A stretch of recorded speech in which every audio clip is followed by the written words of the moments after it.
Okay, we are on the record in the matter of the Commonwealth versus Devonen Briggs, case number 19 CR 1000. May I have appearances for the record, please? Good morning, I'm Morgan Profima on behalf of the Commonwealth today. And Mark Baker. Good morning, Judge Rob Eggert and Ramon McGee, and we're here for Devonen Briggs. He is present and also a tech person now. All right, good morning. I believe the jury is on their way up if they're not already outside, and we are set for trial today. Are there any preliminary issues we need to address before we bring the jury in? Yes, Judge, but very brief. Okay. Judge, the defense would move for a separation of witnesses. Granted. Judge, we may have witnesses at any penalty phase. We ask that they be permitted to watch the trial. They have nothing to do with guilt or innocence, and they want to watch Mr. Briggs the trial. Okay. Any objection to that? No, I have no objection. Okay, all right, I'll allow that. Judge, we would ask the Commonwealth to identify their witnesses in voir dire, and we'll do the same. That avoids a problem if somebody knows somebody. So we'd ask for that. And finally, we would move for any discoverable material not previously disclosed under RCR 7.24, RCR 7.26, and any evidence that might in any way be exculpatory or impeachment evidence as to any witness. Your Honor, the only thing, I talked earlier with Mr. Eggert, we have, not transcripts, but I think we have some homebrew typing. I don't think it fits under 726 because it's just completing the video, but we said we send those over. It's a 4-year trial, there may be some refreshing of recollection. And Mr. Eggert has sent us, I guess he paid for and got transcripts from the court reporter, and we have those, but we're not aware of anything No, Your else Honor. that would fit. Okay. Judge, if they do have transcripts, even if they're rough transcripts of witnesses, we think we're entitled to 726, and we would ask that they give them to them today. I'll Give us provide those And to it's- Mr. Eggert. today. Yeah, I can Okay. provide them right now. I can Okay, do it. that's Okay. good. Not all of them are offending, I mean, it's not a. I understand. That's tied fine. to some Okay. characteristics and stuff. Anything else, if something comes up during trial, I'll certainly address it. Judge, Okay. finally, they have, there's not apparently a crime scene video, as there normally is. There is, Your Honor. I thought, and you're going to show it? We didn't intend to as of this moment, but one does exist, and you should have received it in discovery. Well, we but if couldn't not- find it. Okay, I can Just resend before they it. play a crime scene video showing the body or pictures of the body and autopsy photos, they could just provide them what they're going to show to us so we can make any appropriate projections. So if there's going to be sort of a gruesome photo or something, we'll approach and address it before displaying it to the jury. Okay. Where the body came, a close-up of 25 angles of the Okay. body on the ground, that kind of thing. Yes. Okay. Thank you. All right. Granted, to the extent that's a motion. All right, and anything else? No, Your Honor. Okay, then I'm going to take us back off the record until Hutch comes in here to let us know jury status. Thank you, Your Honor. Thank you. Oh, and we still need the seating charts.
switched to high school if there's any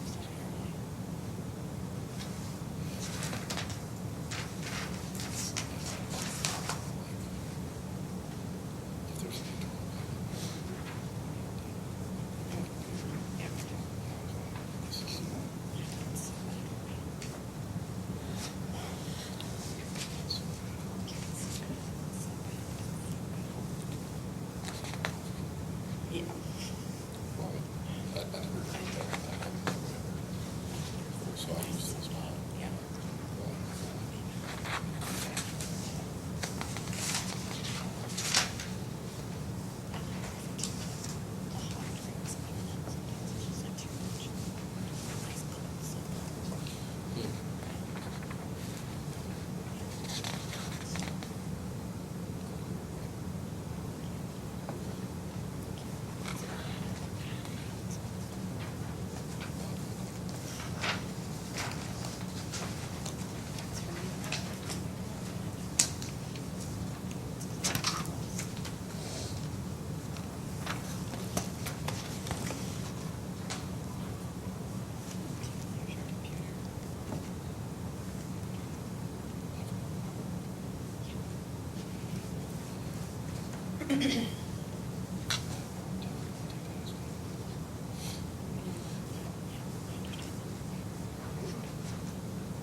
It's almost impossible to believe this in this day and age.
You all can scoot down if you want a little more room. He told us we're gonna be shoulder to shoulder. Yeah, he did. Sometimes it works out that way, but not today.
All jurors present for voir dire, Your Honor. Thank you. Welcome, everyone.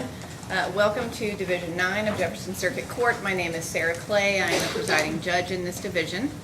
You all have been called here as potential jurors on the case of the Commonwealth versus Devonen Briggs. I understand this is your first week of service and you should have just finished orientation. All right, well, as you may be aware, this is called voir dire. It's where you'll be asked a series of questions about your qualifications to serve as jurors in this particular case. As you probably learned during orientation, you may be the perfect juror for one case and not for another case. We all come with different backgrounds, different life experiences that influence us. And so those are kind of the things that the attorneys will be looking for, that we'll be looking for today to determine if you're the right juror for this case. First, I'll need you to be sworn in. So if everybody could please raise your right hand. Do you swear or affirm to give true and correct answers to any questions asked of you by the court or by the attorneys present? Yes. All right, thank you all.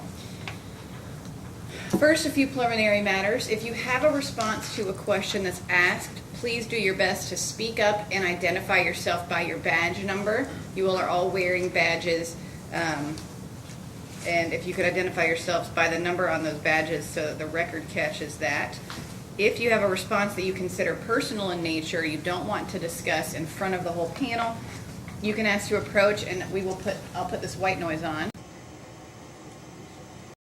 And we can discuss the matter up here, and then no one else will be able to hear it other than the attorneys and myself. All right?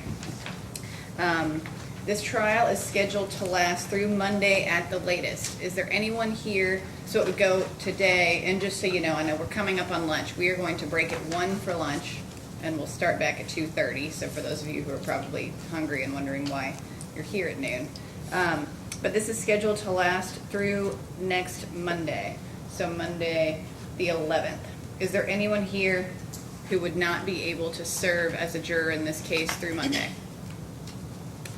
All right, let's get started. Okay, I'll start.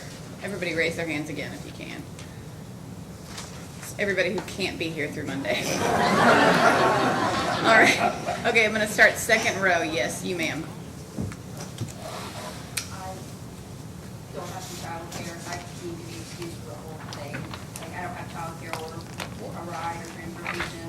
What's your badge number, ma'am? 380-8211. All right. So you said you don't have childcare? Or reliable transportation. My letter was actually sent to the wrong address, so I didn't even know I had jury duty started last week. I didn't have time to put anything inside. Okay. How old are your children, ma'am? Oh, my son is 18 months old. Okay. Okay, anyone else in that row? Yes, ma'am.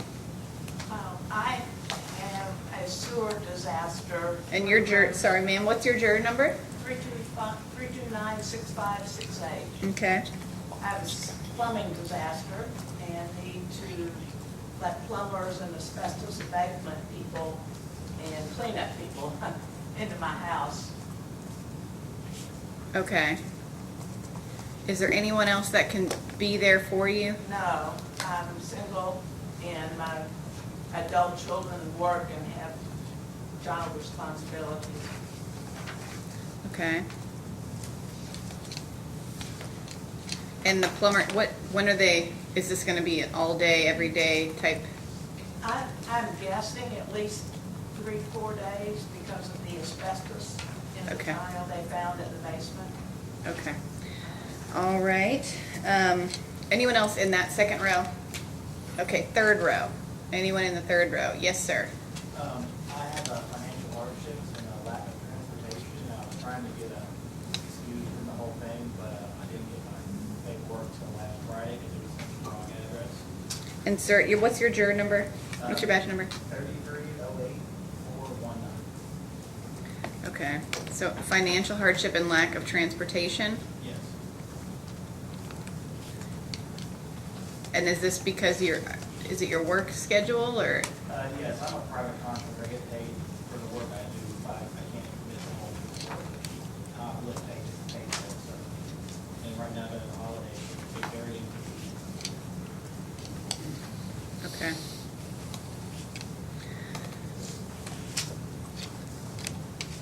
All right, anyone else in that row? Yes, ma'am, with the striped sweater. So, you get my badge number? Yes. 3308-358.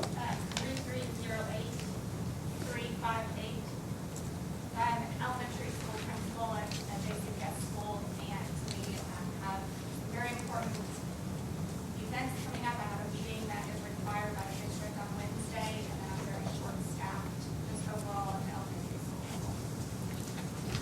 What time is that meeting on Wednesday? So it is an all-day meeting. It starts at 8 until 3. And is that something that could be rescheduled? The meeting cannot be rescheduled. No. Okay.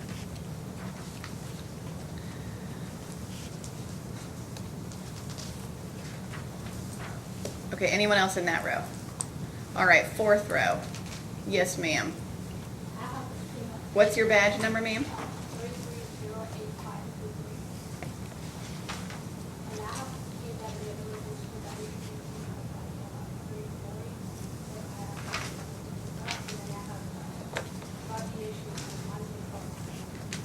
Okay, if you could speak up. I heard you, so you have to pick up a child at school at 3:40. What time would you need to leave to do that? Well, here because I was following about 35 minutes appointment. And is that every day? Yes. Okay. And then I have a mother that will have dance sessions with the graduation. You have to take your mother to radiation?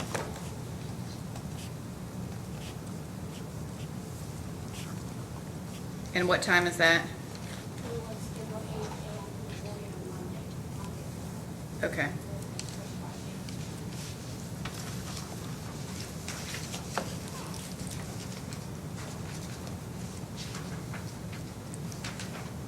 All right, anyone else that row? Yes, ma'am. 3308661. My kids are school age and I pick them up every day from school at 3:20. And there's no one else that can. Okay, what time would you need to leave here to pick them up? I think about 2:30.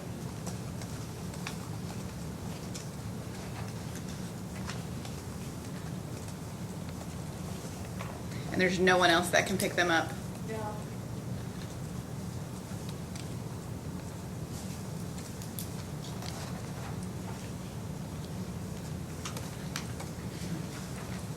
Okay, anyone else that row? Yes, ma'am. Okay, it's 330-8570. And I got a work schedule and transportation issues. Okay, what's your work schedule issue? Is this It's what? 7 mornings to late afternoon. You've been released from work for jury duty, right? What type of job is this? Distribution.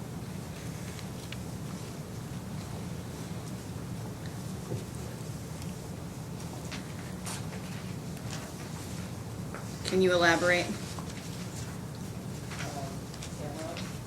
Is this are you paid by the job or are you paid hourly or a salary? Okay. And do you have paid leave to be here?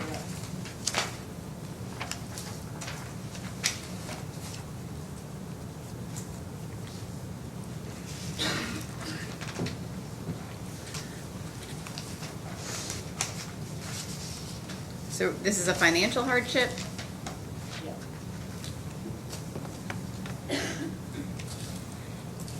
Okay. Anyone else on that side of the room? Okay, on this side of the room, first row, anybody? All right, second row, yes ma'am. 3308812. I have an early morning doctor's appointment just this Thursday that I've had scheduled for a couple of months. What time is that? It's at 8, so I could probably be here by 9:30. Okay.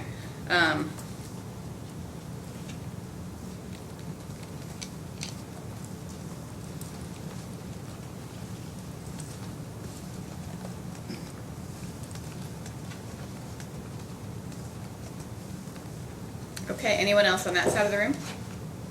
Yes, sir. Number 330-8998. The 7th, I have a 2-month-old that's getting tubes put in their ears for surgery. So I need to help with that. Outside of that, I have 3 children I have to feed. I would have to leave to pick them up here about 4:15. By 4:15? Okay, and I'm gonna get to the daily schedule, but, okay, so Thursday, you've got surgery for your 10-month-old. So each day, the plan is, with the exception of today, because I have a docket that I can't move on Mondays, so this would also apply next Monday. But we will start at 9 a.m. every day and we'll go through 4, okay? Next Monday, I'll have to break at 1 until 2:30, if we are still in trial next Monday. We might not be in trial next Monday. But if we are in trial next Monday, our lunch break would be from 1 to 2:30. So we'll go from 9 to 4 every day. We'll take a lunch break around noon for about an hour, depending on how testimony is going. And we'll break every 90 minutes or so for about 10 minutes, okay? But the basic schedule is going to be from 9 until about 4. Okay, so Thursday. Okay, anyone else? Yes, ma'am. Number is 317-931-4. I have an appointment tomorrow, a dentist appointment at 11 o'clock to do some dental work that I've had it scheduled for months. Is that something you could reschedule? If I reschedule it, it wouldn't be until May. And so that was the closest that I could get. And it was already a reschedule to begin with. And when do you think is that gonna be an all day? It's some fillings and a root canal, so I'm not sure how the rest of the day for tomorrow would be. Okay, so you're getting a root canal tomorrow at 11. Okay. Root canals and some fillings. Okay. Anyone else? All right. Maybe we could close the bench a second. You may.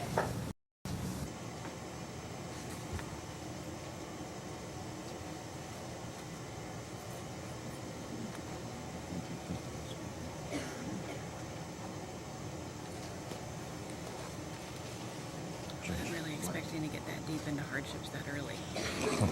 Okay. Judge, it'd be my motion to get a new panel. 2 reasons. There's only 3 African-American males on this panel. I know they're going to say we did it just right, everything was perfect, but it just would seem impossible to have only 3 African-American males. Second reason is, most of these excuses, I mean, it's up to the court. I'm not saying I'm granting all these hardships, but I know, but most of them would seem most to be, of them, yeah. I think there's a doctor's appointment that we can probably work around. Okay, that's one. The You know what 8 I'm a.m. saying? Well, Yeah.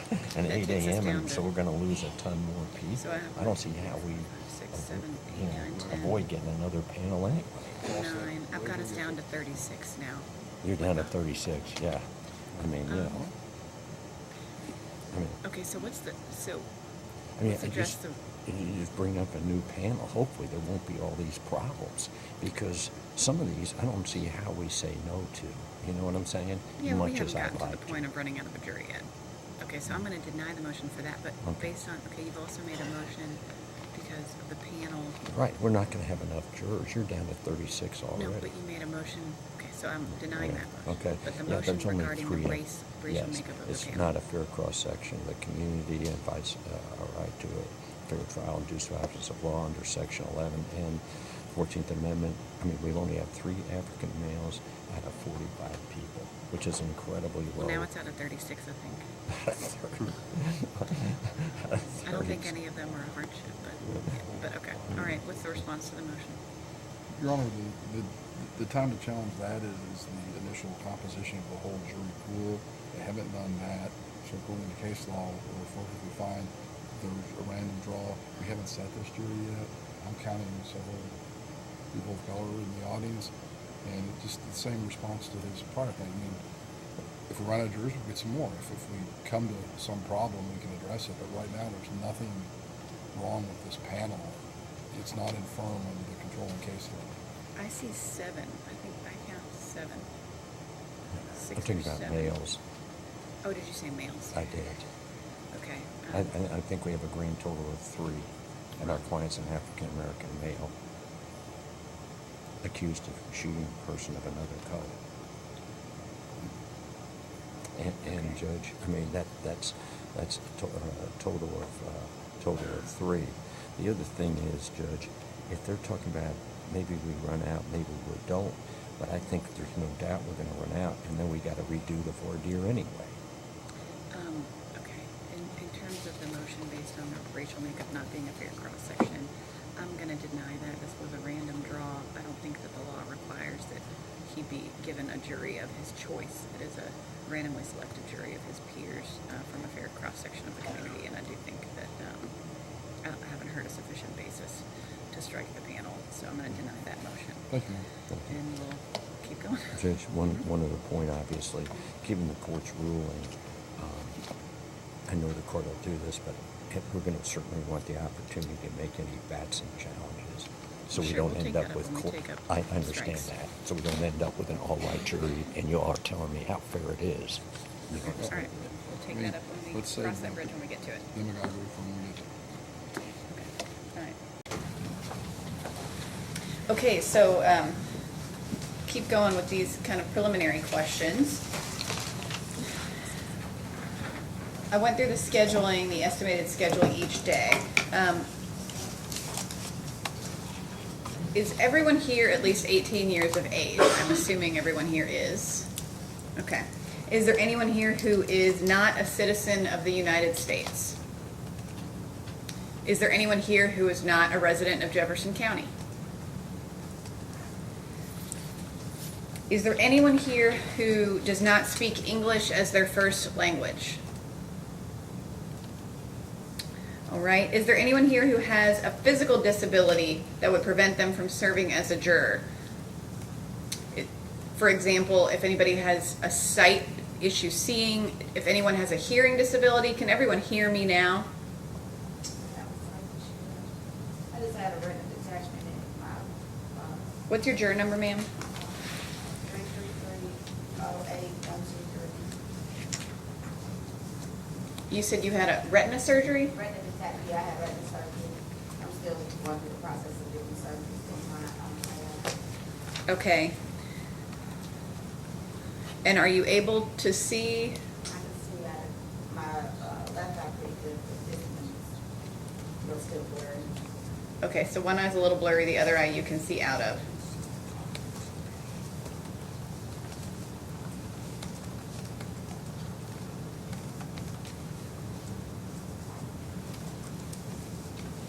Okay, and yes, ma'am? Okay, I'm gonna ask you to approach.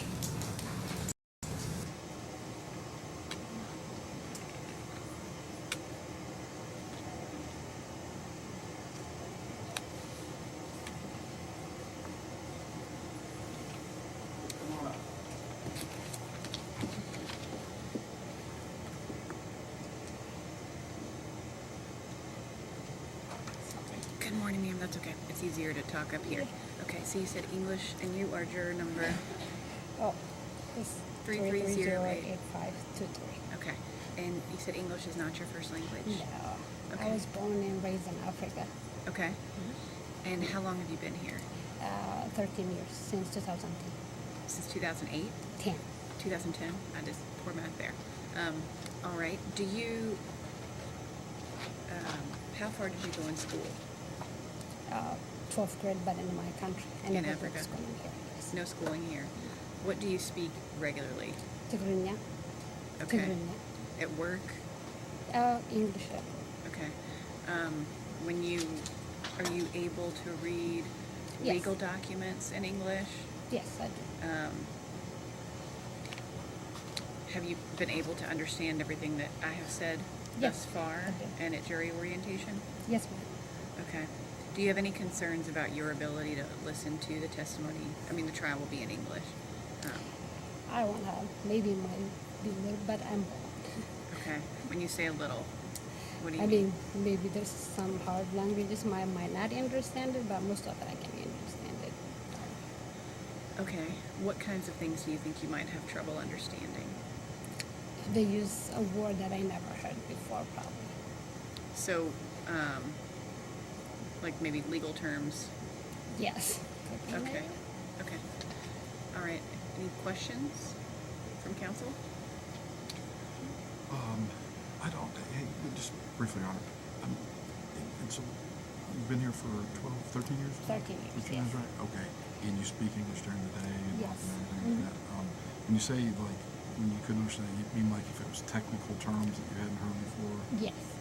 But, Mostly I will understand it. but the stuff the judge and I have been talking about, I've been understanding. you've heard. Yes. Is there anything word that you're like, hey, I'm not sure what that meant? No. All right. I'm sorry to ask, but thank No, you so that's much. okay. Mr. Eggert? Good afternoon. Good afternoon. You said you're from Africa. Where are you from? Eritrea. Okay. I want to ask you just a couple of things that you'd mentioned previously, okay? And that is, did you mention you're taking your mom to radiation treatment? Yes, I did. Is that every day or? Yes, she just finished her chemotherapy, and the doctor is recommending for tumor not to come back to take a radiation, and then it will be 15 days. But that's every day starting Monday, next Yes. Monday, right? Yes. It's starting next Monday? Yes. Okay. And then you just have the child care problem, correct? Yes, I have 2 children that need to be picked up. Can anyone else do that? No, my husband is like working from day to night, so I'm the only one who can pick them up. Okay. And my mom don't drive. Okay. Thank All you. right. Thank you, ma'am.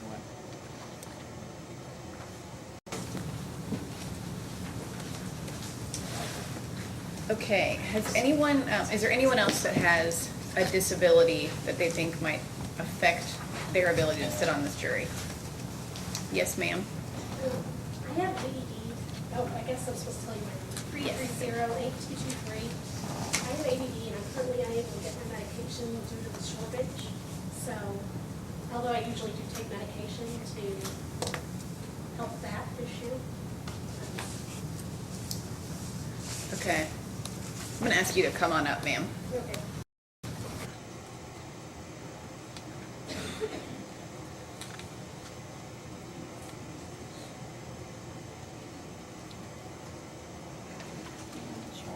I didn't want to ask you probing questions about that. Okay. In front of everybody. Okay, so you said you have ADD and you are Yes. not currently medicated Yes. because of the shortage. Due to the shortage of Okay. Adderall. And also, I also have anxiety and depression, and I can be prone to panic attacks. So, I mean, I don't know what the trial's about, so I don't have any idea what This the is a murder trial.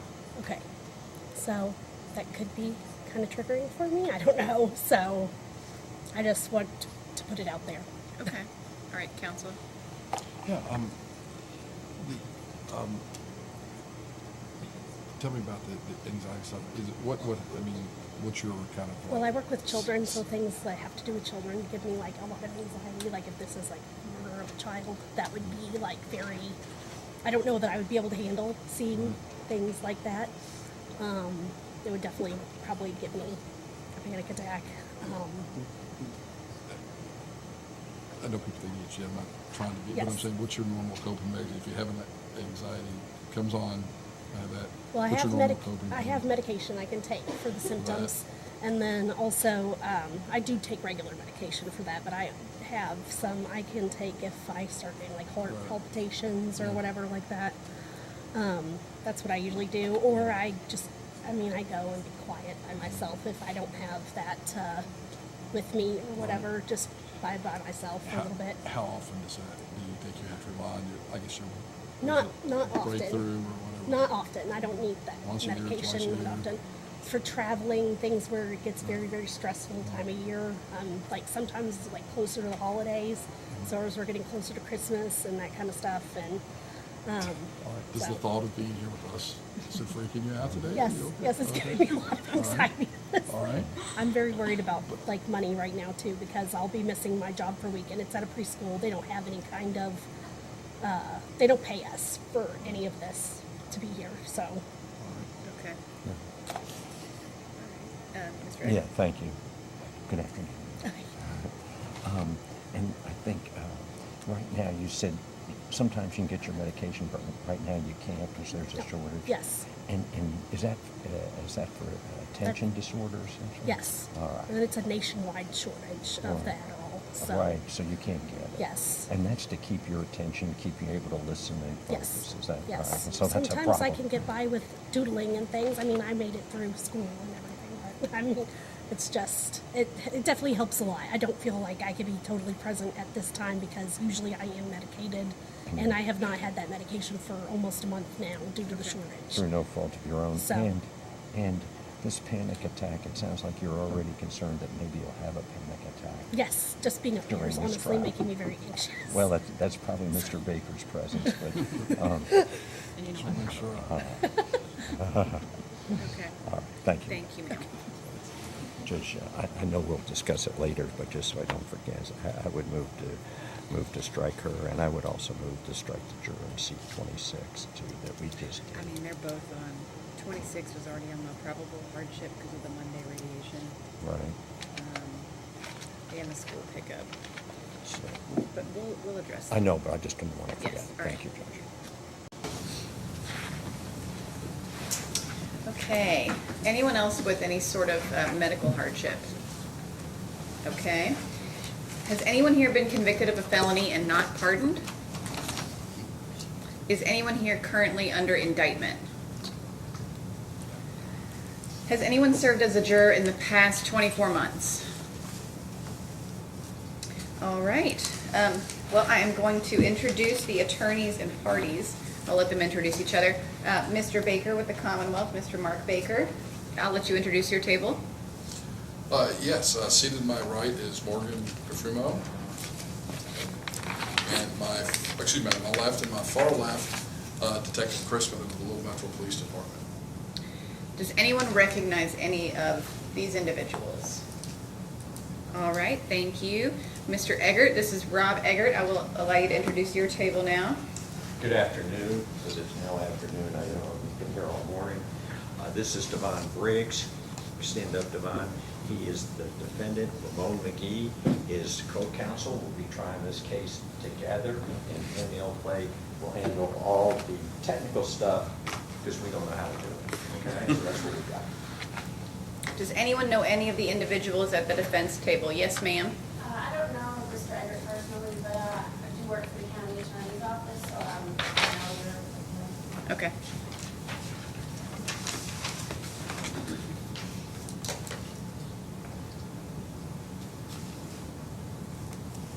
Anyone else? Okay.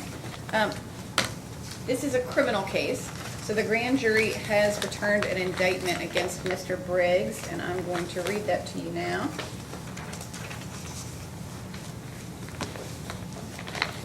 The grand jurors of the County of Jefferson, in the name and by the authority of the Commonwealth of Kentucky, charge, count 1, that on or about the 23rd day of February 2019 in Jefferson County, Kentucky, the above-named defendant, Devonen F. Briggs, committed the offense of murder by intentionally or under circumstances manifesting extreme indifference to human life, wantonly caused the death of Jose Antonio Munoz.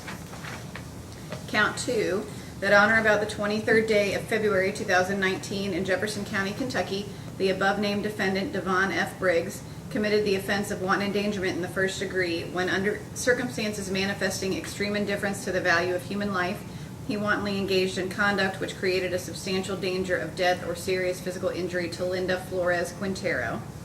Count 3, that on or about the 23rd day of February 2019 in Jefferson County, Kentucky, the above-named defendant, Devonen F. Briggs, committed the offense of wanton endangerment in the first degree when under circumstances manifesting extreme indifference to the value of human life, he wantonly engaged in conduct which created a substantial danger of death or serious physical injury to Perla Flores Quintero. Count 4, that on or about the 23rd day of February 2019 in Jefferson County, Kentucky, the above-named defendant, Devonen F. Briggs, committed the offense of wanton endangerment in the first degree when under circumstances manifesting extreme indifference to the value of human life, he wantonly engaged in conduct which created a substantial danger of death or serious physical injury to Jose Martin Rodriguez Silva. Count 5, that on or about the 23rd day of February 2019 in Jefferson County, Kentucky, the above-named defendant, Devonen F. Briggs, committed the offense of wanton endangerment in the first degree when under circumstances manifesting extreme indifference to the value of human life, he wantonly engaged in conduct which created a substantial danger of death or serious physical injury to MRF, a minor. Count 6, that on or about the 23rd day of February 2019 in Jefferson County, Kentucky, the above-named defendant, Devonen F. Briggs, committed the offense of wanton endangerment in the first degree when under circumstances manifesting extreme indifference to the value of human life, he wantonly engaged in conduct which created a substantial danger of death or serious physical injury to E.R.F., a minor.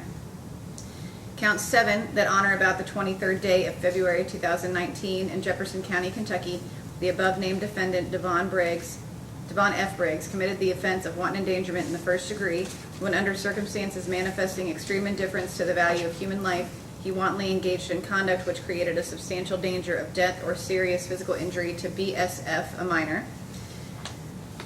And count 8, that on or about the 23rd day of February 2019 in Jefferson County, Kentucky, the above-named defendant, Devonen F. Briggs, committed the offense of wanton endangerment in the first degree when under circumstances manifesting extreme indifference to the value of human life, he wantonly engaged in conduct which created a substantial danger of death or serious physical injury to C.S.F., a minor.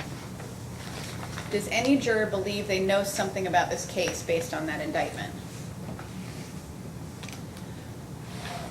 All right. Just because the grand jury returned an indictment, that does not create any inference of guilt. The jury will make that determination based solely upon the evidence at trial.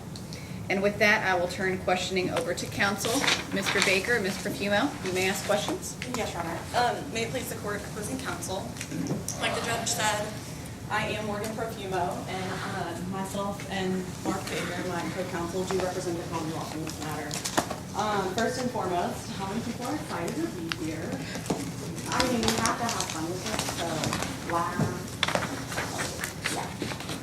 Okay, so thank you all for being here because I know it's a huge time commitment.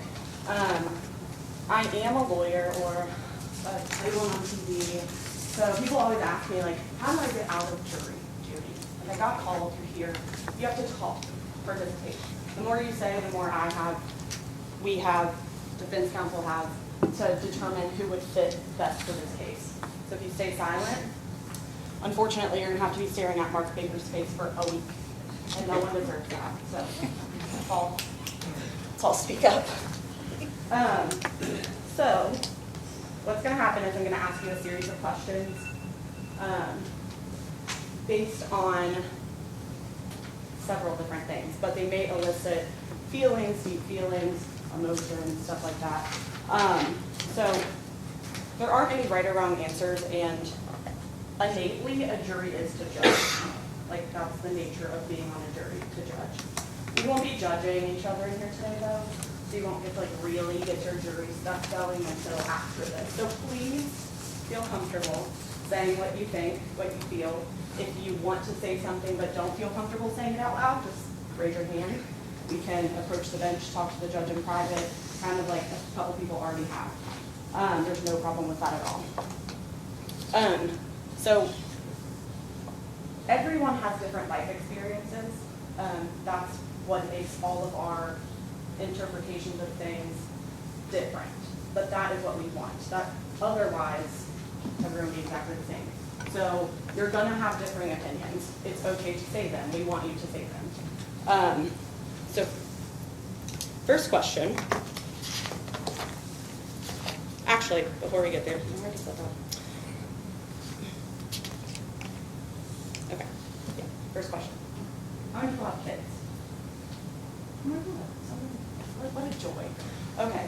How many people have kids that are like not infants, but they can like talk and move around and stuff? Sorry, I don't have kids, so like I don't know what age that happened. Okay, sir, right here.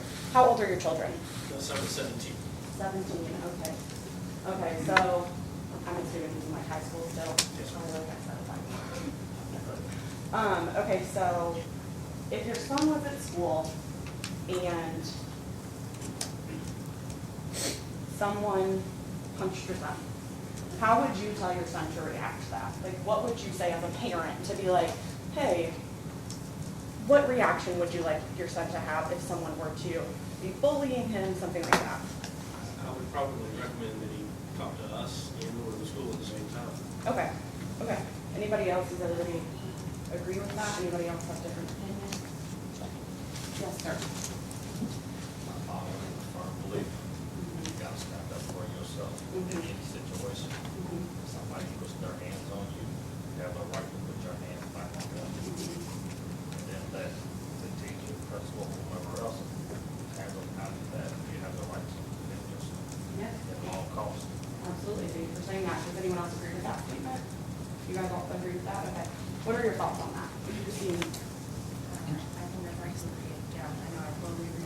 have little They put kids. hands on you, Okay. and you've got all this about kids. Okay. Yeah, me too. Don't let nobody put hands on you, don't start anything, but just. I want to remind everyone I'm to so sorry. say your badge numbers. Yes, that is my fault because I get so like, okay. We'll say badge numbers. What was your badge number? You can actually just say the last four digits so that you don't have to keep saying. 8211. Okay. And sir, what was your badge number? I'm so sorry. 5739. 5739. Mine is 8715. 8715. Good. Okay. Okay, so now, I know all of you have children.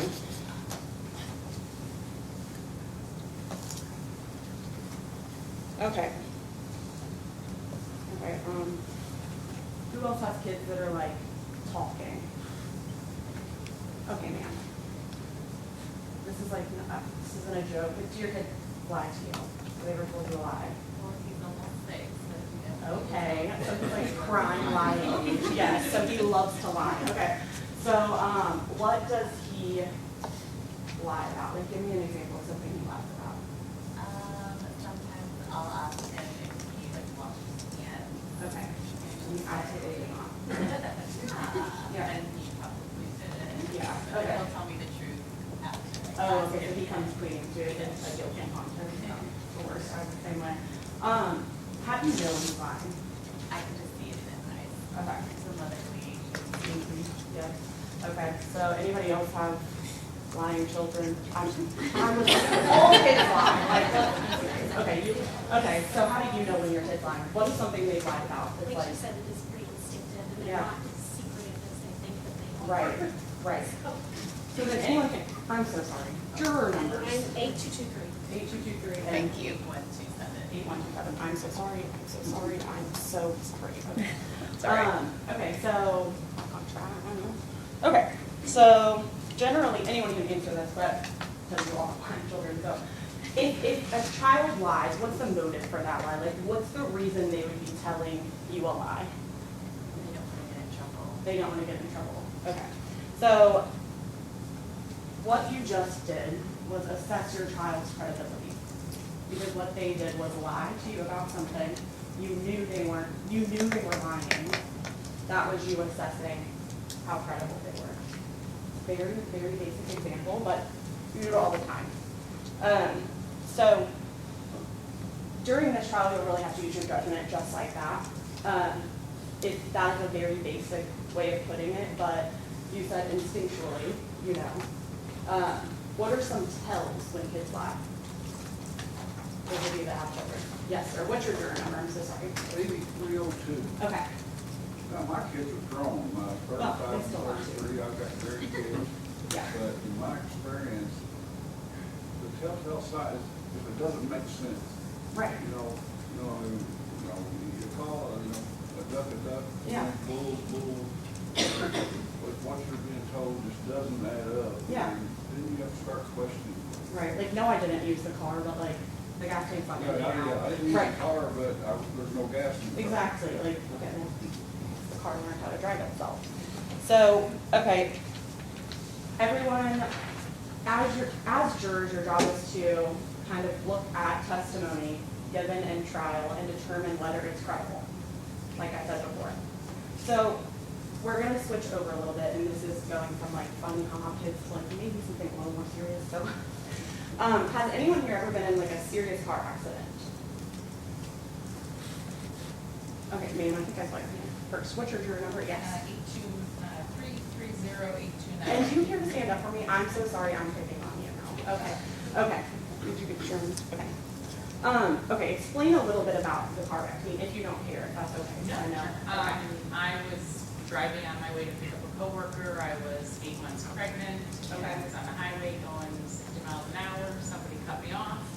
I turned my vehicle. I spun around, hit the side of a wall, blew out the passenger side window, was unconscious.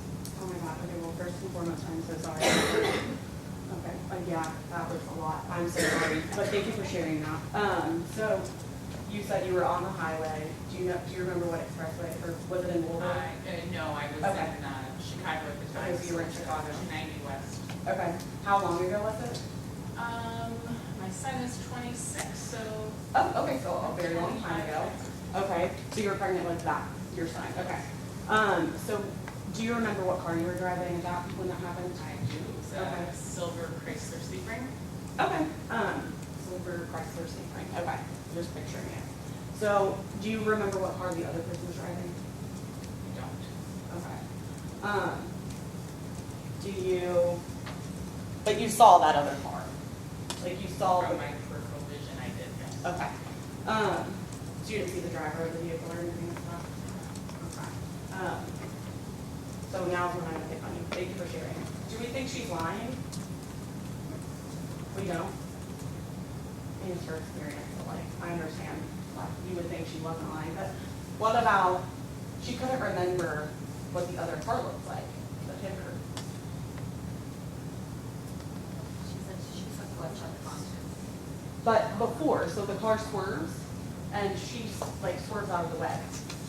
So this is like a team building exercise. Okay. Who said that? Right. Yes. If you don't mind standing up for me. And what's your number? 8373. Okay. What did you say? It was a trauma response. I don't remember all those specific details if you're in a traumatic car accident event. I mean, I was hit by a train when I was a kid, and I don't remember what color the train was or what color the car was behind us that put us in the train. Right. So you're saying that traumatic experiences can affect memory. Yes. Okay. So she's still credible, even though she may not remember every single thing. Yes. Okay. Thank you so much, both of you. That was just a little exercise in exactly what you said about traumatic experiences affecting memory.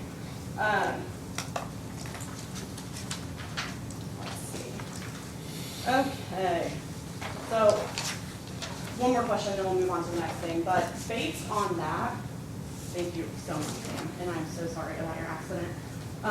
But based on that, do you guys think, does anyone not think that they could sit on a jury and determine guilt or innocence based on witness testimony alone? So like, just testimonial evidence.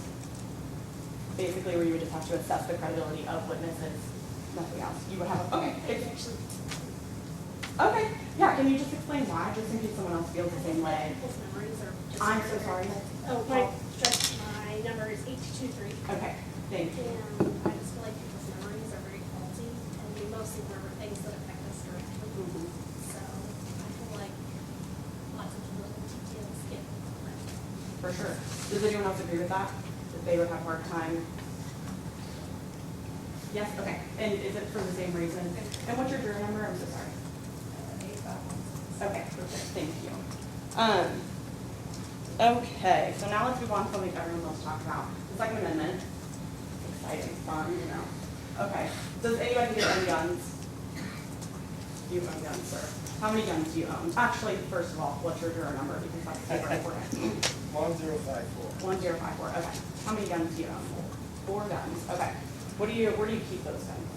In the closet. Okay. Are they just like, do you put them inside anything, or are they just like in a closet? Do you have kids? Okay. Old kids. Old kids. Okay. That's fine. I will literally promise. Okay, so you keep them in a closet. I guess are they loaded, unloaded? Unloaded. Okay. No safe or anything? No. Okay. What kind of guns are they, if you don't mind sharing? Just like. 2 shotguns, 1 rifle, and 1 handgun. Okay. So, would you ever take any of those anywhere? Yes. Like outside, okay. How do you carry them generally when you remove them from your house? Like, The long guns in the trunk. okay. So is it in like a case or anything? Yes. Okay. Do you use the case obviously unloaded, and so you're gonna use it? Okay. Anybody else own guns? Thank you so much. Yes, sir. How many guns? Oh, yes. And what is yours? 0393. Okay. And how many guns do you own? 5 or 6. 5 or 6. Okay. Where do you store your guns? In a closet. In a closet. And it's safe or just in the closet? In a case in a closet. Okay. Yeah, there's no children In a case in a closet. Okay. Okay, gotcha. Okay, thank you. Anyone else? Okay. Sir? Yeah. I have 3 handguns. 3 handguns. Okay, what's your juror number? I'm so sorry. I can't remember, 8302. Okay, 8302. Okay, so same questions. Yes. I keep 2 in my closet, unloaded and put away. Mhm. I have no children in the home. Okay. So I have My Glock I keep on my nightstand beside the bed. Okay. Normally, when I go places, I have my concealed carry, where you used to have to have it in Kentucky. You don't have to, Yeah. but, when I go places, I carry my Glock. With me, of course, not today, but I normally carry it with me. Okay, good call, good call. So like when you carry your Glock with you, how do you usually carry it? Like, do you carry it on your body? Like, what do I you? have a leather belt holster. Okay, perfect. That's all I need from you. Anybody else want to share? Yes, sir. What's your jury number? Yes. 4632. Okay, 4632. How many guns do you own? How do you store them? 3 shotguns. Okay. Okay. Okay, they're used for homicide. Okay. Anybody else? You're saying that pretty much. Okay. Same. Anybody else different? Maybe that's just like perfect. Okay. So, that's actually all I know about the guns. All gone. So now I want to move on to something super important. If I was going to force you to vote right now on the defendant's guilt or innocence, how many of you would vote that he's guilty? Go ahead. Oh, okay. Okay. Can you say your jury numbers, please? 8661. Okay. 8592, 8661, 8812. 8812. And why would you say that? If you don't feel comfortable, we can go to the bench, but if you want to stand and just let us. I heard what the charges are. Okay. My husband's prior law enforcement. Okay. So we discussed things like this. Okay. And you know what? Quite often those charges are made for a reason. Okay. And we stack of charges there. So Okay. it's going to have to be a lot of hard evidence that would. So you think of this as the charges are there and then it's defense counsel's job to dispute those charges? Yeah. Okay. Is it the same for everyone else who raised their hand, basically? What, do you have a different perspective? What's your? I'm a prosecutor, I'm sorry, 8812. Okay. I'm a prosecutor, so I'm probably naturally biased. I know what it takes to get indicted. Okay. So, yeah. Okay. So sorry, but that's the wrong answer. Okay, how many of you would vote that he's not guilty? Yes. I didn't mean to. No, yeah. There's a couple other people. Oh, were there? So Okay. I thought there were, I'm just trying to get their badge. Yeah, I'm so sorry. Whoever just responded, what was your badge number? 8661. 8592. Is that it? Okay. Okay, so who would vote not guilty? Okay, so the rest of you are just not voting. If I forced you, if I was like, you have to do it, you have to vote right now. Guilty. Guilty? Oh my gosh, okay. Well, that's, okay, so how this works is there is a presumption of innocence. So he is, if I made you vote right now, he'd be not guilty. Because like, it is my job as the prosecutor to build a case. I have to overcome a presumption of innocence for a fair trial. So how it all starts is that right now he's innocent, and any defendant is innocent at this point. Until I can prove my case to a jury beyond a reasonable doubt, that person is not guilty. Yes, we can all agree on that? The presumption of innocence? Perfect. Okay. Okay, now these are non-fun, sorry. These are kind of dull. Does anybody here have any specialized legal knowledge? I know that you, what's your badge number again? I'm so sorry. You're a prosecutor. 8812 and you're a prosecutor. Anybody else? You said that do you have someone that works in law enforcement? Your husband. Okay, and what's your badge number again? 8661. Okay, yes, sir. 8715. Perfect. Not criminally, Yeah. I'm in the insurance business, so I handle a lot of liability claims, et Okay. cetera. So more on the civil side. Okay, gotcha. Anybody else? Yes, ma'am. 3308299, who's retired police officer. Okay, perfect. I feel like, I work in healthcare, so, I'm I'm sorry. so sorry. 9314, I feel like healthcare kind of goes hand in hand a little bit. Yeah. Okay, gotcha. Yes, ma'am. 6568, and I have worked in administrative law, and my role was chairman of the Kentucky Board of Psychology. Okay, gotcha, wonderful. Yes, ma'am. I do also work, I work claims and insurance. Okay, so about like some legal stuff, Yeah. okay, but not criminal or anything, okay, yes, ma'am. 8373, Mhm. I employ lawyers and work with a lawyer, but not one. Okay, gotcha, so you're around with this all the time and stuff like that. Anyone? Yes, ma'am.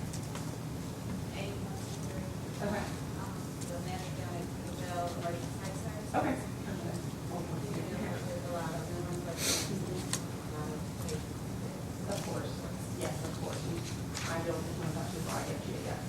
5739. Yes, sir. I'm a CPA firm. Okay. Lawyers look for different types of. Yeah. Okay, well, I'm sorry for all of you that have to deal with lawyers. It's really just not great. Yes, sir. Thank you, sir. 8867. I'm a physician and I've testified for the Commonwealth in 3 different child abuse cases. Okay. But beyond that. Okay, well, perfect, you led me into my next question anyway. Has anyone else here sat on a criminal jury before? Ever? Yes, ma'am? I think so. Okay. It was a while ago. Okay. Do you remember what what the trial was, just generally? Yeah, there was a pawn shop robbery and Okay. then a police chase. Okay, gotcha. What's your jury number? I'm so sorry. 8538. Okay, 8538, yes, sir. 8624, about 5-6 years ago, had to do something with drugs. Okay. Yes, sir. 8725, Mhm. it's a spouse abuse case, Okay. separate abuse. Okay. Do you know how, was it, so your own jury did come back, came back, or remember? Yes, there were actually 2 charges. He was innocent of one and guilty of the other. Okay. One was violating his protective order. Yeah. Like that. Okay. Okay. So, does anybody here, and I may already know your answer, so if you want to answer again, you're totally fine, but if not, that's okay. Does anyone here struggle sitting in, or think that they could not sit in judgment of another person? This is a serious case. The penalty range is anywhere from 1 year to life in prison. Is there anyone who would struggle sitting in judgment of someone and convicting on a life sentence? Yes, ma'am, and I'll get to it. Can you please also explain why, if you don't care, but someone else may have the same feelings as this on the afterwards, so we get Yeah, so, 8050. Okay. I mean, I have a lot of trust in people, and I don't know that I could just offer testimony and stuff like that. Right. I don't know. That's okay, I'm thinking of the transparency. No, yes, I appreciate it. Yeah, that's okay. It speaks for itself, so yes, that's perfect. Anyway, yes, ma'am. So after 358, just hearing originally the charges of minors involved too, not only as a parent, but also as a school administrator, that is very troublesome. Okay, so you don't think that you could convict, or you think you would have trouble separating maybe the child aspect? Is that what you're, okay. Yes, ma'am. Same, I work at the Cosair, so I have a hard time as well, you know, leaving emotions out of it. Okay. I'll be fine. Okay. Yes, ma'am. 6568. My granddaughters were murdered. Okay. I'm so sorry to hear that. Yes, so you do not fix them anymore. I think I can do the math. Yes, yes, sir. I said 39, I Okay. don't have a problem. Yes. Sitting in the judgment. Right. The problem I do have is a life sentence on anyone. Okay, yes, and I hear you. I understand. Anybody else feel that way? Yes, yes, yes, ma'am. You just agree. Okay, what's your juror number? I'm so sorry. 8516. 8516. Okay, anyone else? What's your answer? Yes, sir. 8516. Yeah. She says 95. She said she agrees. I'm so sorry. Can you repeat that, please? 8695. Okay. And you're basically just agreeing with, okay. Yes, sir. Mm-hmm. 8863. Okay. And, yes, sir. 8998, just agreements of time. Okay, so the time is what's affecting your old, the thing, okay. I totally hear you. Yes, sir. 8419, Okay. Anyone else? Do you want me to say the number? Because you call me. And I'm sorry, yes. you It's go. 8223. Perfect, okay. 8373, I just think I will struggle with just fighting the faith the rest of the summer. Okay. You too. Ma'am, what's your voucher number? 8310.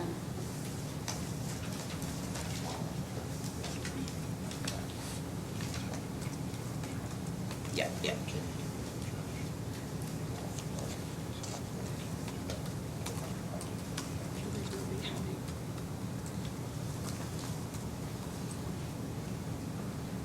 I will actually ask you to elaborate. Yes, ma'am.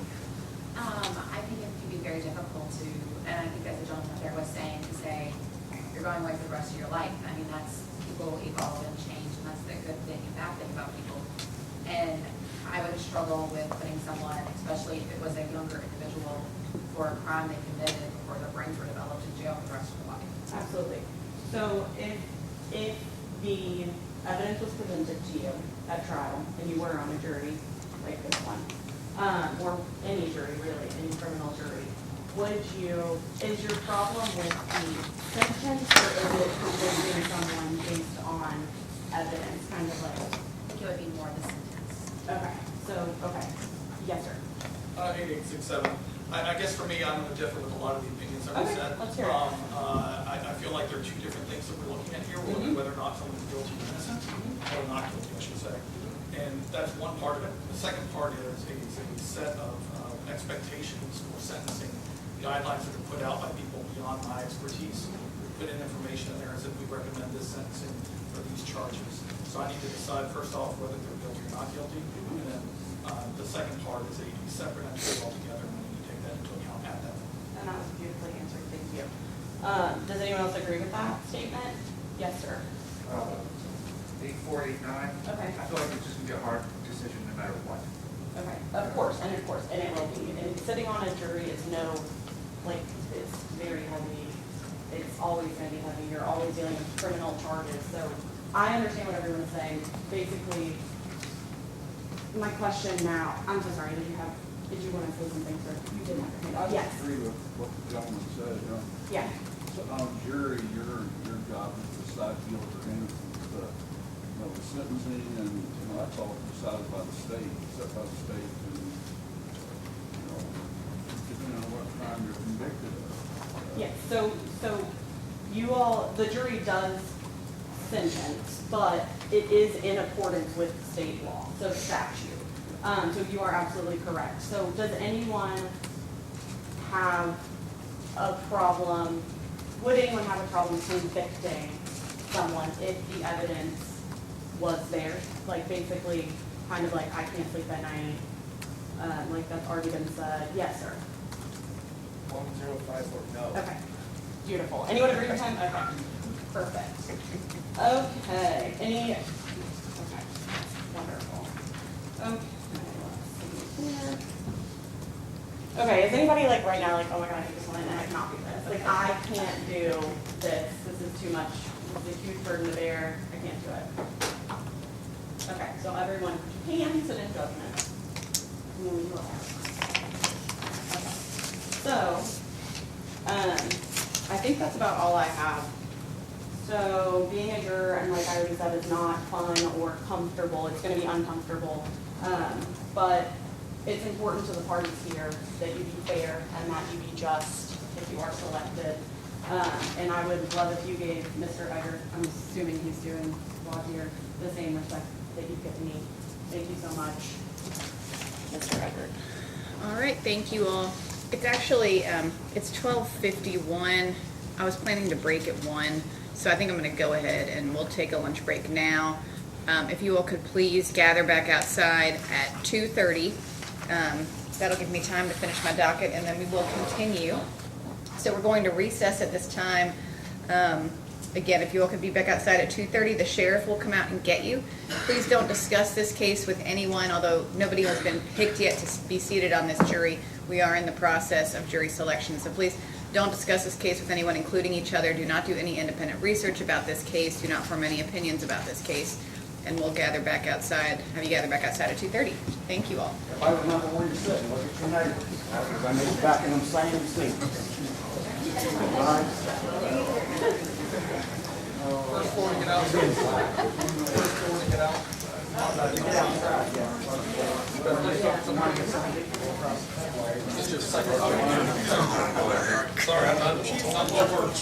Oh, you're on your way around. That was close. Yeah, you might.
If we run out of jurors, I've got, I'm gonna try to get 60 up tomorrow if we have to redo them. Hopefully we don't, but, just in case, working on it. All right, we're gonna break. Okay, you wanted to bring something up, Mr. Eggert? I did. Judge, you had directed, the Commonwealth agreed that in voir dire they would identify their witnesses, and I'd asked them to do that. All right, I would suggest she just go back up and say we have one more question. that's fine. Do that. Yeah, Yeah. okay. Ms. Perfumo? Yes, Your Honor.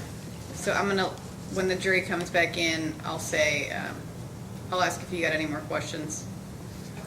And let you address that with the jury, and then Mr. Eggert can go, and then.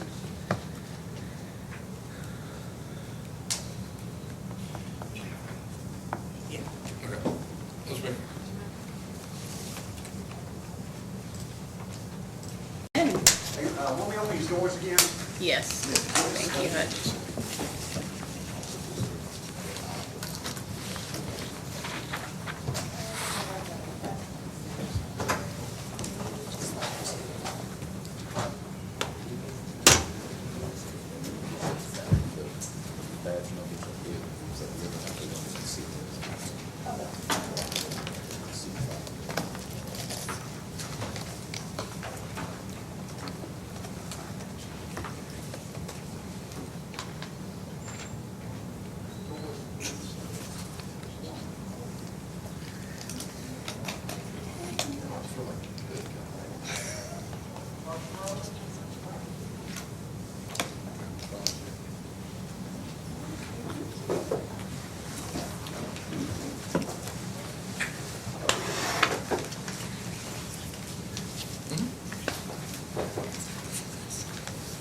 You can roll the way you need to roll.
All jurors present for voir dire, Your Honor. Thank you. I hope everyone had a good lunch. That's all right. Were there any issues with the admonition I gave you right before the lunch? Did anyone have any issues with that? All right. Regarding not discussing the case with anyone or having anyone discuss the case with you. Okay. The Commonwealth has one more question I think they were going to ask, and then we will get to the defense voir dire. Just to make sure, is everyone seated in the same spot where you were before lunch? Okay, wonderful. All right, Ms. Perfumo? Yes, I just have, I know you're so happy to be talking to you again. Oh, I see smiles, exactly. I'm happy to. Okay, so just one more question. We will be having some officers testify, so just initially, I know that the judge already took care of this matter, but just to double check, does anyone know Ms. Chrisman, Detective Chrisman, Abby Chrisman, Detective Abby Chrisman? No, okay. It is all the same person, yeah, in case anyone was confused about that. Does anyone know Detective Steven Snyder? Okay. Does anyone know Detective William Burns? You know what Steven I started? need to know what it was like, 8624. 8624. Is he with LMPD, a detective with LMPD? Yeah. How do you know? I was up with maybe church 10 years ago. Okay. I'm not sure.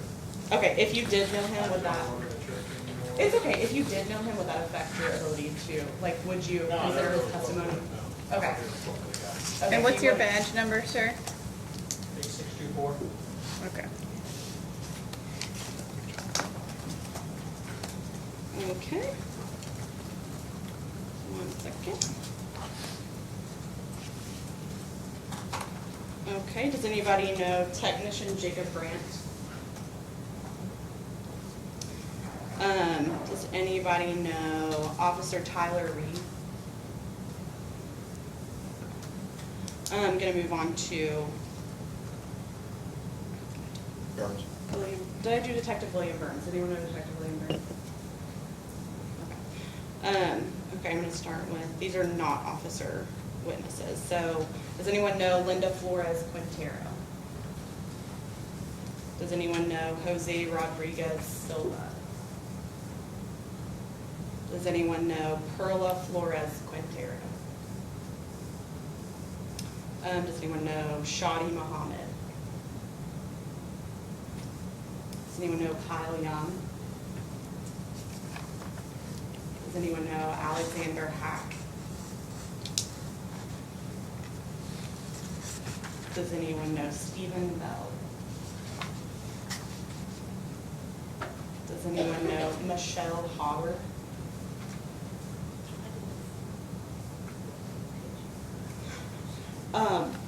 How do you think if you were to know her, how would you know her? School and work.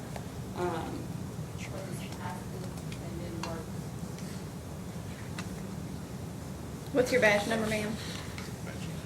8123. If you did know her, would that affect your ability to listen to her testimony? Would you consider her testimony any differently or give any more weight than you would give anyone else? Okay. Does anyone know Taylin Churn? Does anyone know Michaela Davis? Does anyone know Irene Schubel? Does anyone know Shankwintaya Stovall? Let me make sure I covered everyone, but I think. Does anyone know Kenneth Paganet?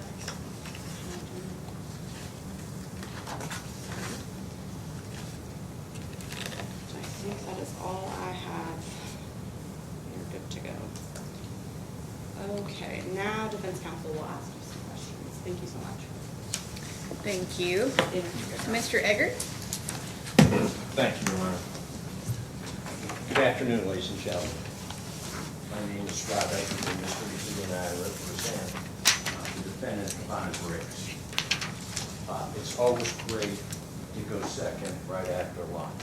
Okay, now if you just bear with me, I got a lot of questions for you, and just try to be as forthcoming as you possibly can. All right?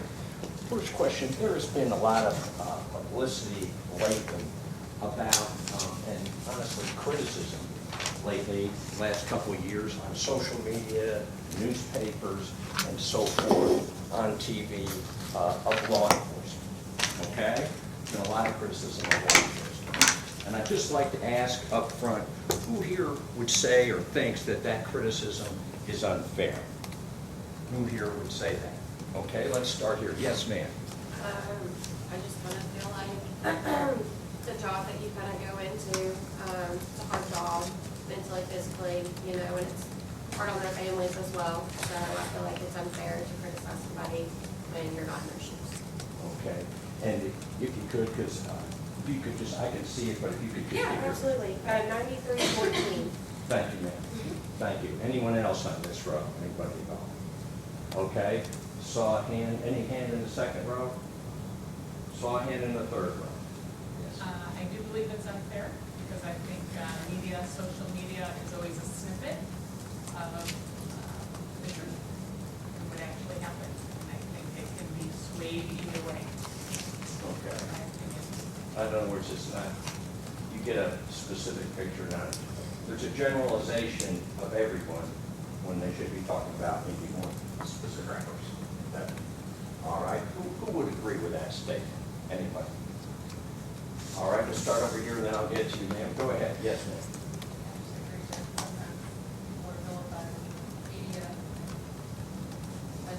Law enforcement, All right.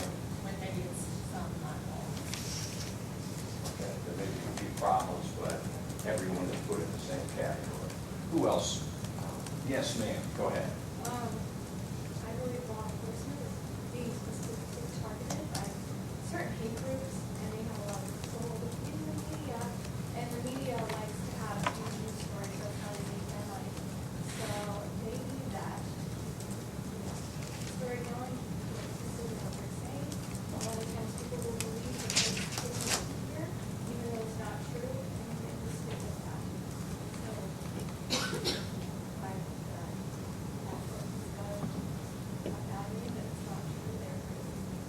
Okay. If I could ask everyone to make sure you speak up when you're answering questions so that I can hear you all the way back here. Thank you. Okay. And when you said targeted by certain hate groups, do you have any in mind? Yes, there are certain hate groups, but do you want me to name those hate groups? Well, no, I mean, I think we all know who they are, but.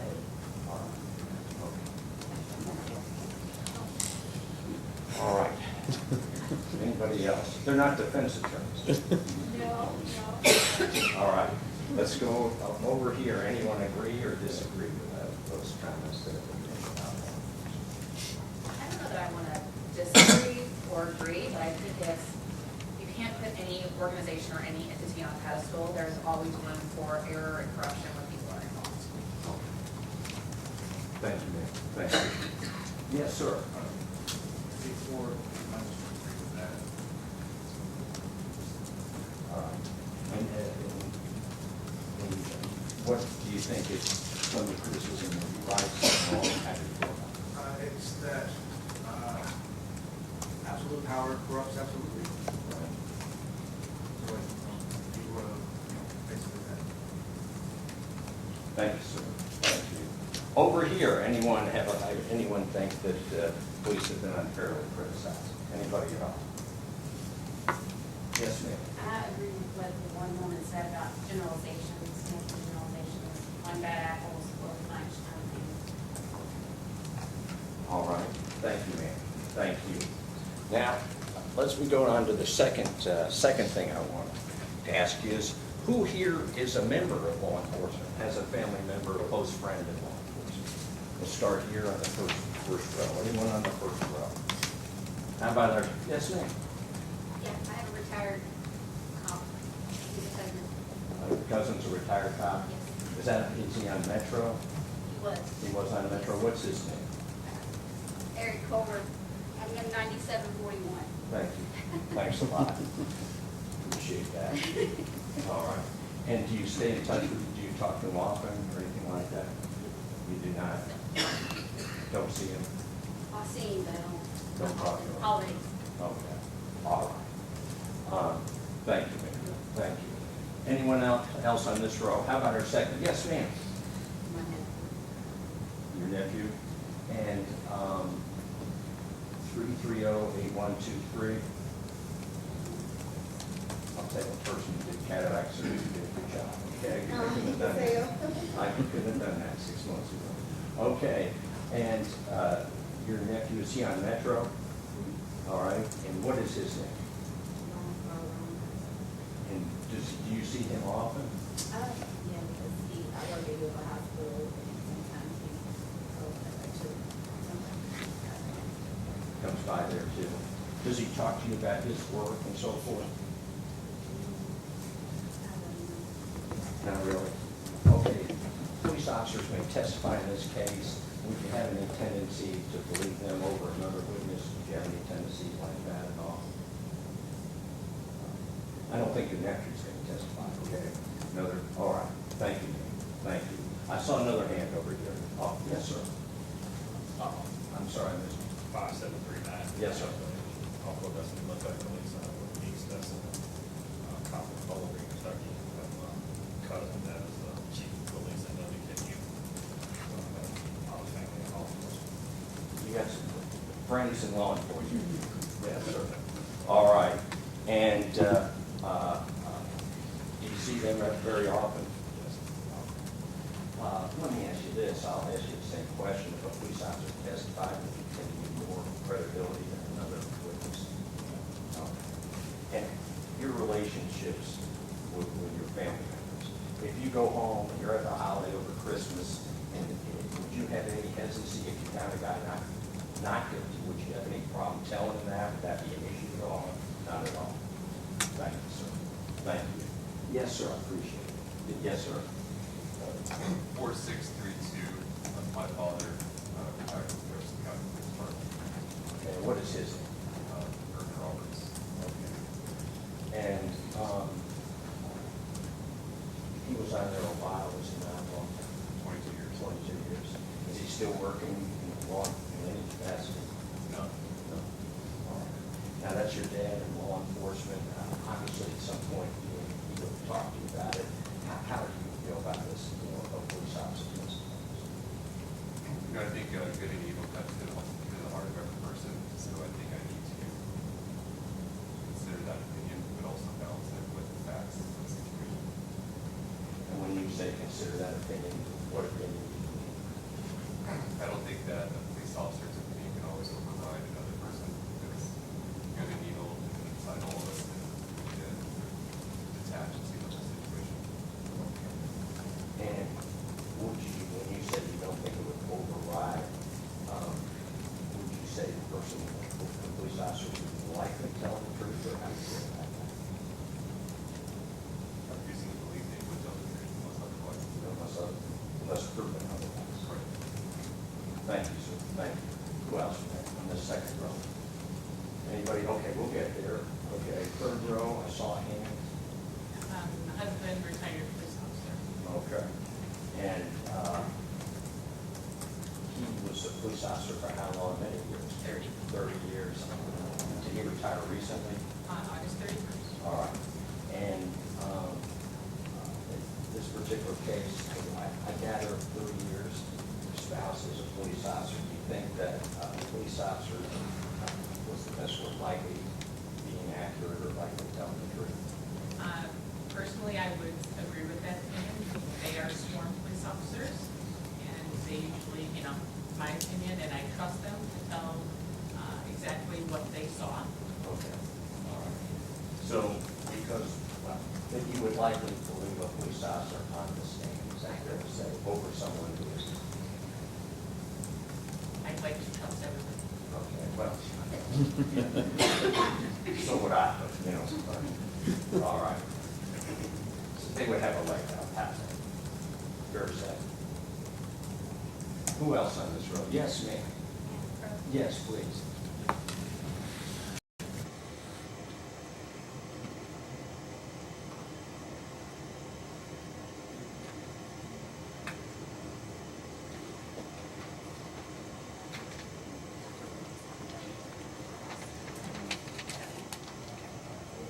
I mean, I'm not related to an officer, but I've been sexually assaulted by Okay. By an officer?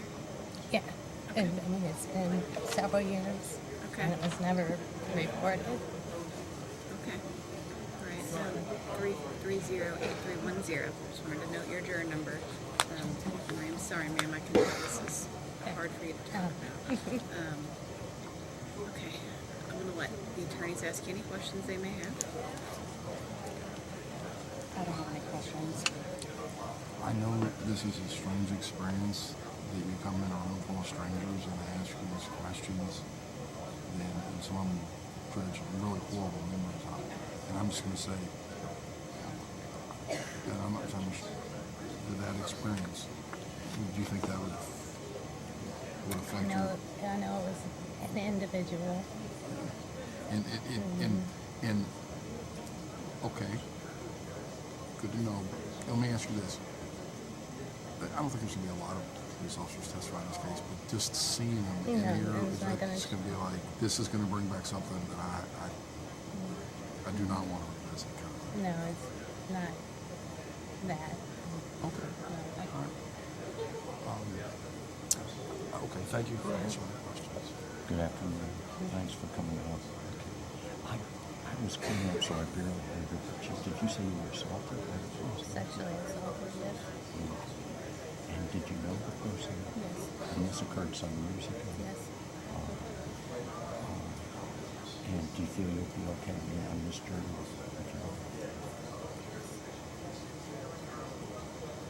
Thank you. Okay, thank you, ma'am. I can barely hear you all talking when you're whispering up here over the white noise to try to speak up. And I don't know if I'm having hearing issues or what. I can barely, some of these jurors I can barely, it's like they're whispering. So just try to get them to I speak will, up. Judge. It's just with that juror, it was tough. Oh, I know, it's a Did she say sensitive she was topic. assaulted or raped? Sexually assaulted? Yeah. She wasn't reported, she said. Yeah. All right, Mr. Eggert, you may continue.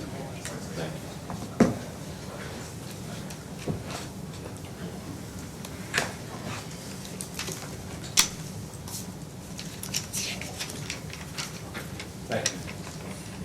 Anyone else on that? Yes, sir. 8360, I'm not sure if it's relevant or not, I'm a former military police officer. Okay. Where did you serve? Fort Leonard. All right. And as I understand, really, of all the powers, you are a police officer, you're just on a military base, is that correct? How long did you do that? 3.5 years. How long ago was it? I discharged in 2012. Let me ask, same kind of thing, would you favor police officer testimony, anything like that? No. No. Are you still in law enforcement? Yes, sir. No. Okay, what do you do? I'm a police supervisor for UPS. And you work at UPS? Thank you, sir, thank you. Anyone else on this row? Anyone? How about our last row? Yes, ma'am.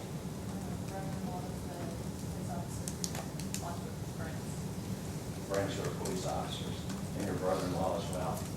All right. And do you see this brother-in-law very often? You do? A lot of people don't see their brother-in-law, okay. So, you and he, you all get along, I got it. Does he talk about work at all? Do you think, with a lot of friends and your brother-in-law, that you, I guess, believe that police are likely true, that unless it's disproved, you would accept what they say? Or, yeah. Pardon me? I don't know. You might? I might. Yeah, just because of the background association, friendships, and so forth. All right, you might need more weight. Okay, thank you. Anyone else? Anyone else? Yes, ma'am. My husband's former law enforcement. Oh, sorry, number 8661. Yes. My husband's former law enforcement. Right. And I think it was the FBI, or that's on the juror sheet. Is that right? Yes, currently. Thank you. Thank you. All right, over here, and before it was FBI, where was he? He was a police officer in North Carolina. North Carolina. Served in Buncombe County and Thank you. Thank you. Yes, sir. My uncle, retired police officer at my cousin. Is that here in Jefferson County? All right. Who's your uncle? Ronnie Sharp. All right. And there's a lot of Sherrards on the police. Right. Am I right? And do you have a cousin? Yeah, Ronald Carpenter. All right. And do you stay in touch with him? Just family functions. Okay. I'll ask you, if someone, the police officer testified, would they have a leg up? Would they be given more weight, do you think? All right. And did they ever talk about their work with you at all? Not Pardon me? very, very. Okay. All right. Do they always have good things to say about the criminal justice system? Just kidding, okay? Well, they know that. All right, thank you. How about over here? Anybody else? Yes, because you're a prosecutor at the work of the county attorney. Pardon me? Yes, for the county attorney's office. Anyone else? Anyone else? How about the third row? Anybody? How about the last row? Thanks. I appreciate it. Next question I wanted to ask is this. There was a brief question about it, but I wanted to follow up on it. Who here has served on a criminal jury? I'll start over here. Anybody here? You did serve, correct? And I think you said that the defendant was not guilty of one thing, but guilty of another. Is that correct? How long ago was that? Probably 6 or 7 years. Did anyone talk to you after your verdict? No. All right. How did you feel about the process? I think it was a reasonably fair process.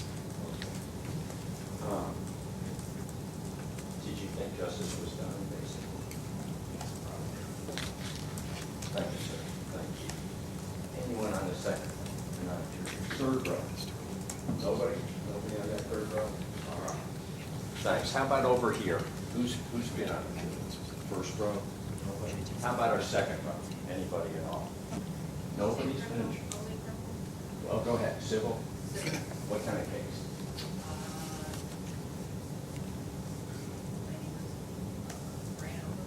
She was run over? She was ran over from someone pulling out of her car. Okay.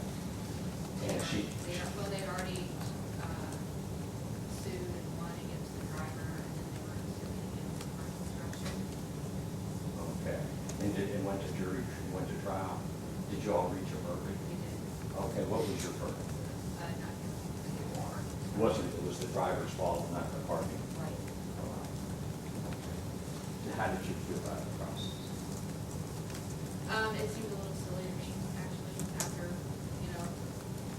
finding one person guilty and parking, the lawyer trying to sue the parking structure. And they actually brought the evidence that made us all, that the parking structure was not really.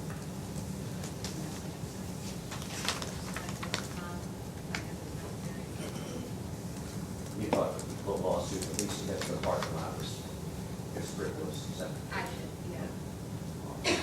Thank you. Thank you. All right. Anyone else in the second row? How about our third row? Been on a jury. How about our last row?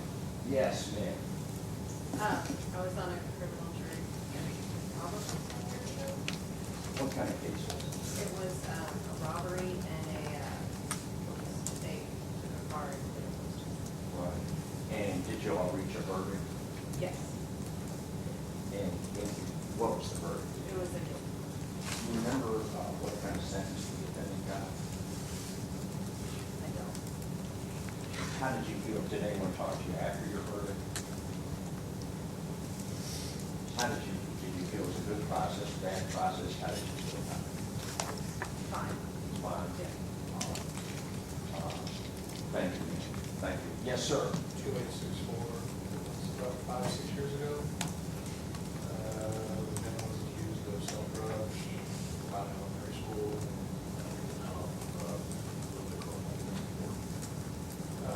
Came back as not guilty. I was the alternate, so I didn't get to go back to the deliberation or anything. But prosecution could not make a case out of that. It looked like somebody dumped that into that poor guy's lap. Nothing to back it up. He tried his best to sell it on the floor. It's like he was, that was sort of Law and Order, he was so dramatic, he was screaming and yelling, stomping and hitting things, and he was, couldn't sell anything. I gather he didn't persuade you. I felt bad for him. I got you. All right. And did you get a chance to talk to the jurors who after their verdict? And everybody had acted self-the-same. You had mentioned that you might know Stephen Snyder. If his wife's name's Mary, she's my wife's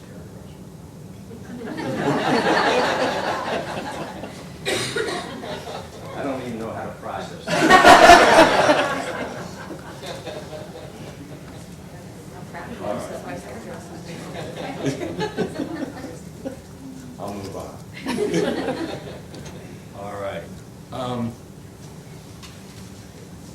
Anybody else on the jury at all?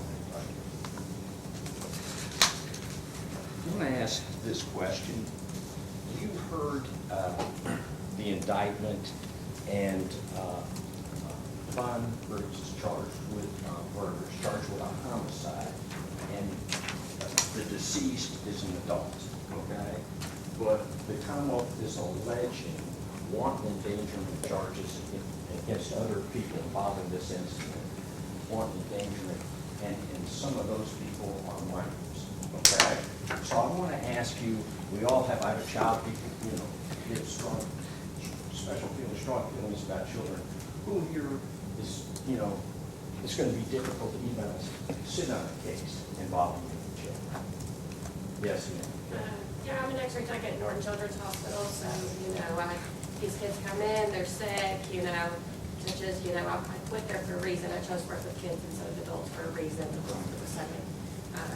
So I feel like my opinion on the case was going to be persuaded a little bit because of children are involved. Difficult or impossible? Correct. Because of the work you did? Okay. Thank you, ma'am. Thank you. Okay, anyone else on this row? I saw some other hands. How about, okay, yes, ma'am, go ahead. 8223. I work at a school with children, and they similar to mine. It would be very difficult for me to be honest in the case against somebody that put children in danger. Be hard for you, difficult, impossible almost. It would be difficult, yes. All right. And then you describe the other things, Yes. Thank you, thank you. Who else? Anybody else? Yes, ma'am. 6865. Yes. The trial involving endangerment of children stirs things up for me, being the grandmother of 2 children who were murdered. All right, and you had mentioned that. Yes. And actually, I was going to ask you, would you like to approach the bench? Because I think. Yes. Yes, thank you.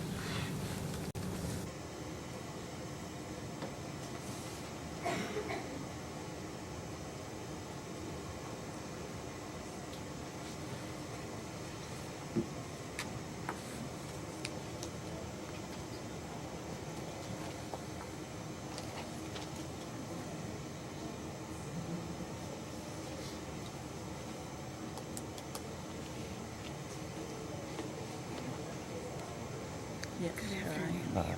Hi. Okay, 329-6565. 6568. Yes. Oh, okay. I can't read upside down. That's all right. Thank you for coming forward. I think, yes, you talked about that. Was it 2 grandchildren? Yes, 4 and 5-year-old. The trial started not today, tomorrow, 13 years ago.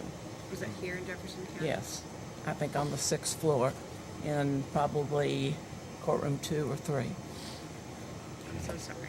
Yeah, and I'm finding being here very distressing. Do you think this is, I mean, we don't want you to relive it, and is that what you're doing? Yeah.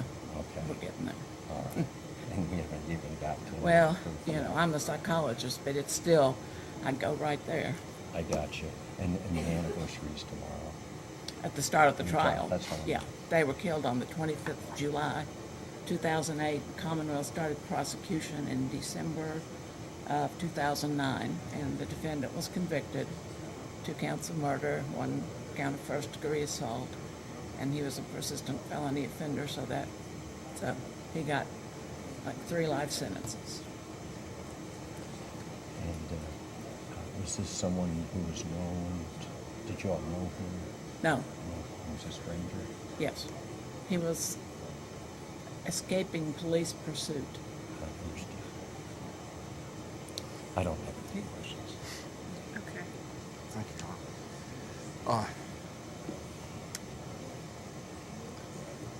No, I'm sorry what happened. I'm sorry I got to ask you some questions. That's all right. Because, and you guys, you had some familiarity because you were kind of with the process as it went through court. Yes. Okay. I'm going to ask 2 questions, 2 groups of questions, some about you personal and some about the case. And I want to ask about the case. I mean, I think any reasonable person would be upset if children were hurt. Yes. But I'm asking that, are you giving that that before you've heard the evidence, you think it would give you a problem deciding? It's possible. Okay. I'm also a child psychologist, and yeah, I think I've just seen too many children hurt. I'm kind of to a point that, given my own experience with little girls being murdered and being involved in child forensic child victim interviewing for sexual and physical abuse. Okay. That kind of. So even in I think if the charges get brought, I'm moving to the side of assuming the charges probably carry some weight. okay. So I might not be totally impartial. So even before hearing the evidence, you're that way? I might. I may have prejudice. So All right. 43 years, you know, it weighs on you. I understand. Yeah. Then I have no further questions. Thank you Okay. so much. All right, thank you, ma'am. Thank you, ma'am. You're welcome. Thank you, thank you. Judge, I know you're not ruling now, just so I don't forget, we moved to strike the juror in seat 10. Okay, you're Thank gonna you. go through these same numbers when we get into it. We right? are, Judge, but this, I'm moving in, I just want you to rely on me to look back. through I'm and not say- relying. I just, you know, it's a habit. Yes, I gotcha. Okay. All right, Mr. Eggert, you may proceed. Thank you.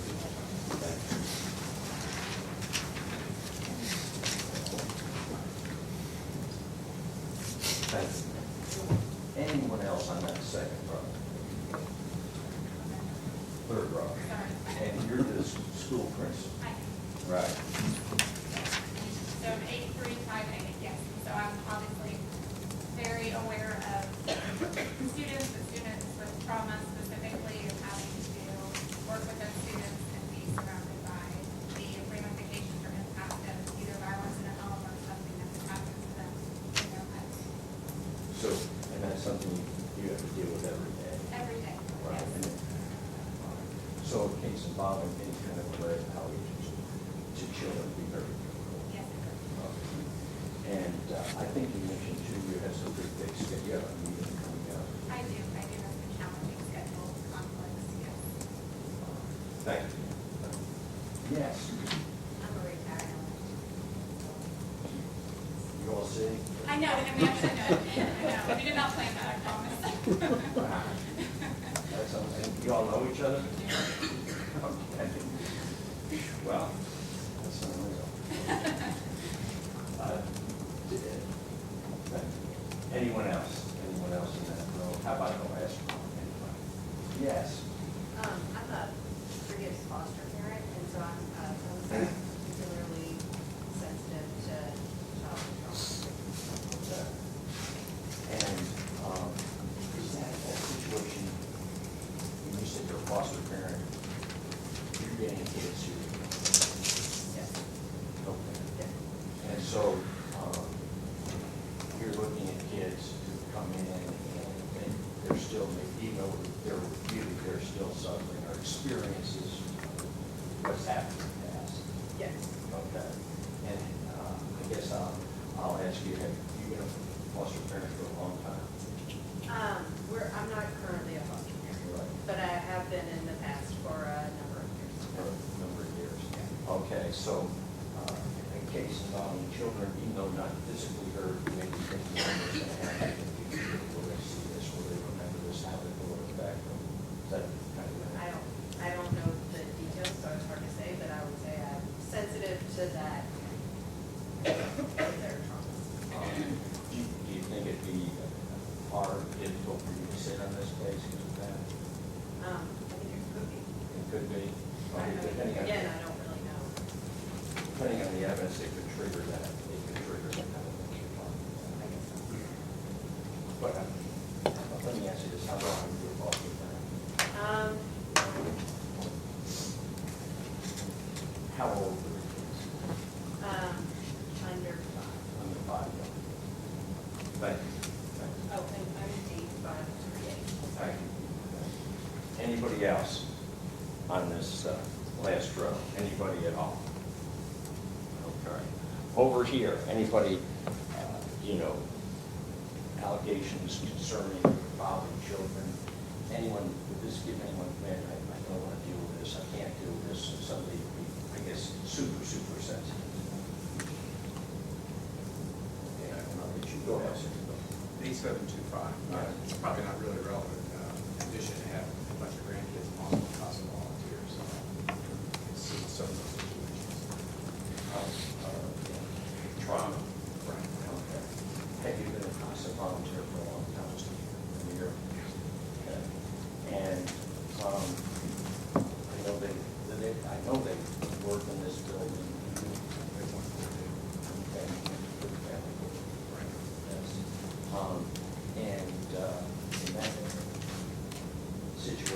dealing with kids who are taken out of a homeless.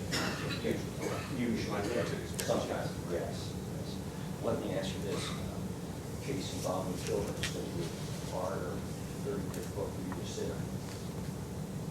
Probably not any more difficult than it would be otherwise. When you say probably, you know it's possible. Well, again, without knowing its specifics, it'd be hard to say. I mean, I think I can be pretty objective. Thank you, sir. Appreciate it. I saw something. Yes, sir. 8867. I mentioned earlier, I'm a pediatric emergency medicine physician by training, had it for 20 plus years. I left the hospital about 5 years ago, and I work for an insurance company from home now. With that being said, I just want to point out that despite that background, I've spent my entire life compartmentalizing the issues I deal with, whether it's traumatic, abusive, what have you. And so, although I'm exposed to it and it saddens me when children go through something that's terrible, I also know that I've also taken care of children who have also committed crimes and done other things. And so, just like we were talking about the police earlier, there's good and bad in everything you do. And as much as children go through something that may be terrible, we know that there are people there to help you if necessary. Let me ask you this, because I think you said you testified for the Yeah, 2 or 3 times on child abuse cases that patients that came in the ER that I cared for, and I had to document my findings. And was this in criminal trials? Yes, sir. All right. And so you testified for the Commonwealth? Yes, sir. And I guess I'd ask you this, because is there any way you identify which prosecution having testified for? No, sir. If the defense had asked me to testify in a trial, and I was only speaking the facts, I would do so. I'm not, as a physician, my job is to be as objective as possible. Thank you, sir. Thank you. I could be wrong, but I think your neighbor is a social worker. Am I wrong? Correct. I'm right, okay. So I asked you, do you deal with kids who work? No, I've only worked in medical social work. I've worked in hospice care for the past 7 years. So Of course, I'm very sensitive to children and their needs, and it would be very difficult, but I do think I'm also able to remain objective.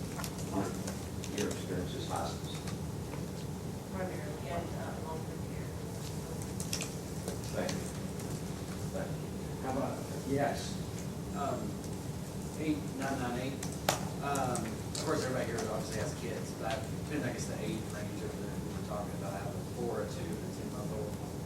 And then also I serve as president and board of directors for Carriage House Educational Services, so kids actually with disabilities, helping them on having fun with house charities. My nephew was part of a legal claim about practice suing his hospital, which he had cerebral palsy aspects of kids are involved, especially when they're younger. I do have a soft spot. All right. You mentioned, also you had some other things going on this week, I think, like quite a bit. Yes.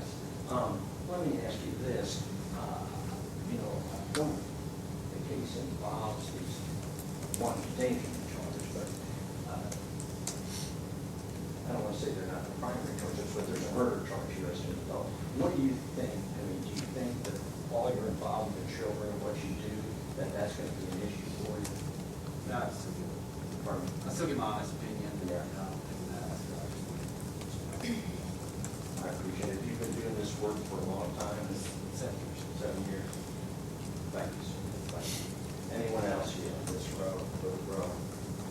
All right. How about the last row's my client's wife and relatives, so no, I can't ask them. All right. Thank you. All right. I want to ask here this question, and who here, and we'll start over here because I'm trying to switch back and forth, been a crime victim or a family member, close friend of a crime? First row. It's been a long time ago, and it's more of a civil issue.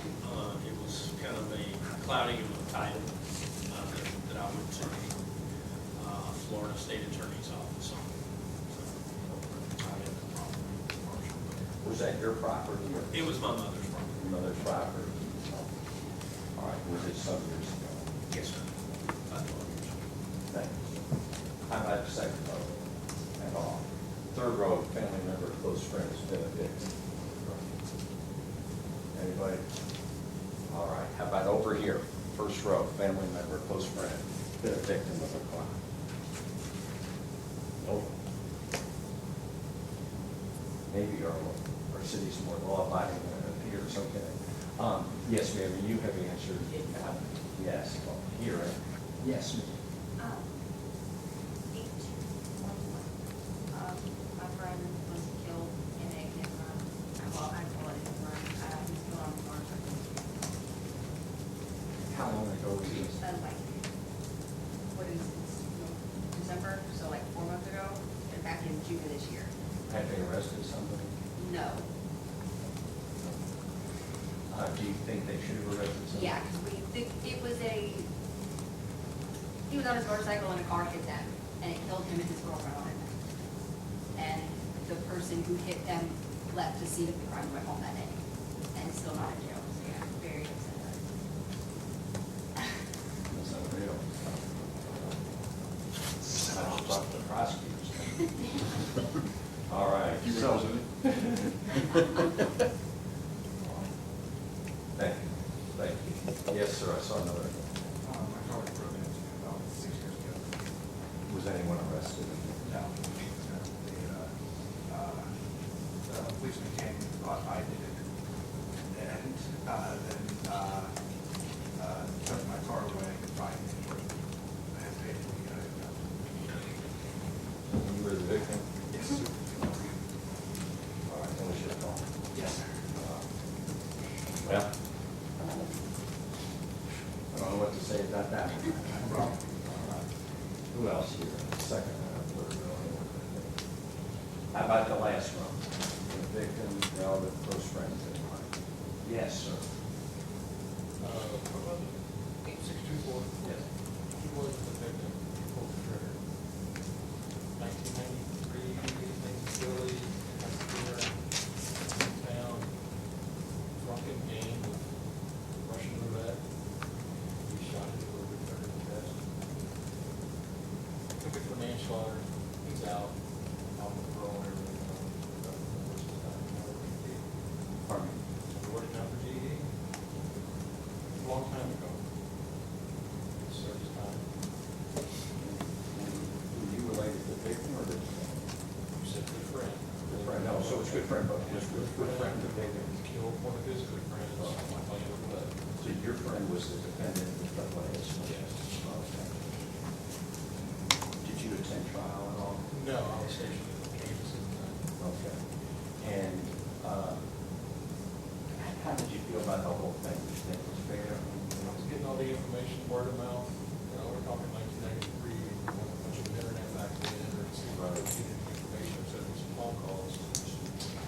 The only thing that sticks out in my head about that whole thing from what I heard of the story is that he took the stand in his own defense. He's a very immature person. Prosecution was pounding with questions, asking what happened. I'm not going to say it verbatim, but he said, I don't understand how they got in the hospital when the line was drunk. And that's the other thing. Not a good defense, I guess. No. He did a good job.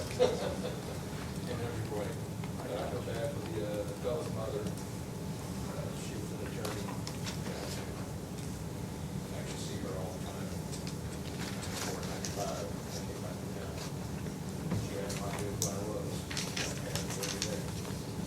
I couldn't tell her. Just wouldn't have done anything. Thank you.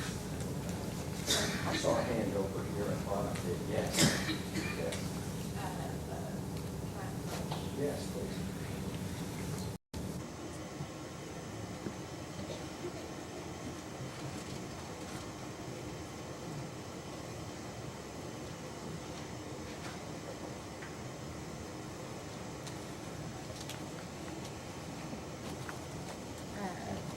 Sexual abuse case as a child for me.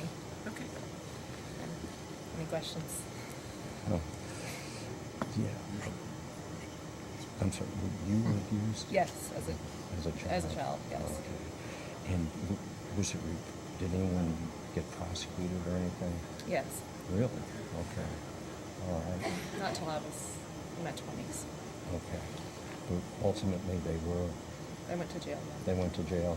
for a year. Let me ask you this: is what happened to you? Has that been something that obviously you would deal with it forever? Has that been something you struggled? Yeah. Okay. And I'm not trying to cry. It's just But you will. Well, I've got to. It's this is an awkward setting. You know what I'm Yeah. saying? Yeah. I Believe am me. so sorry. Yeah. Do you think,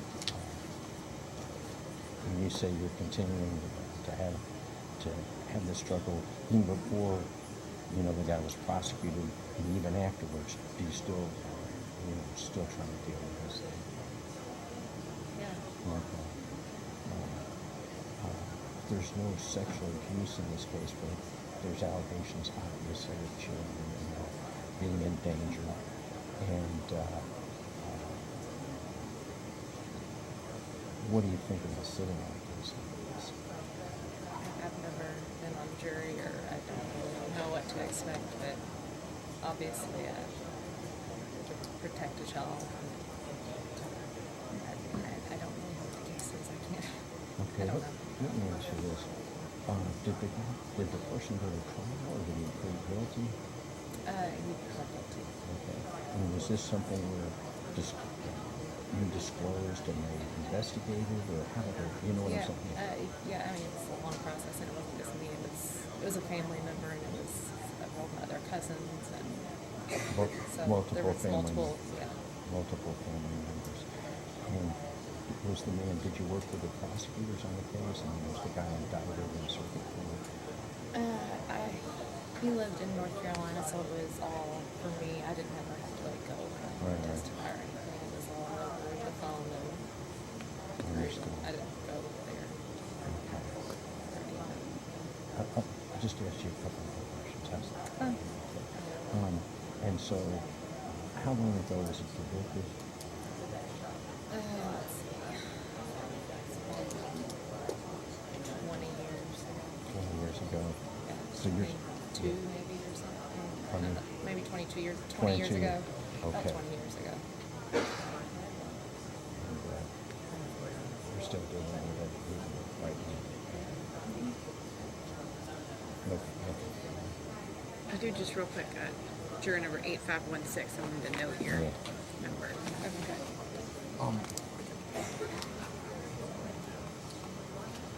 I know it's fun to talk about people who don't know about these deep dark secrets. We get it. It's just part of the thing here. Here's what I guess is a comment from my bottom line is,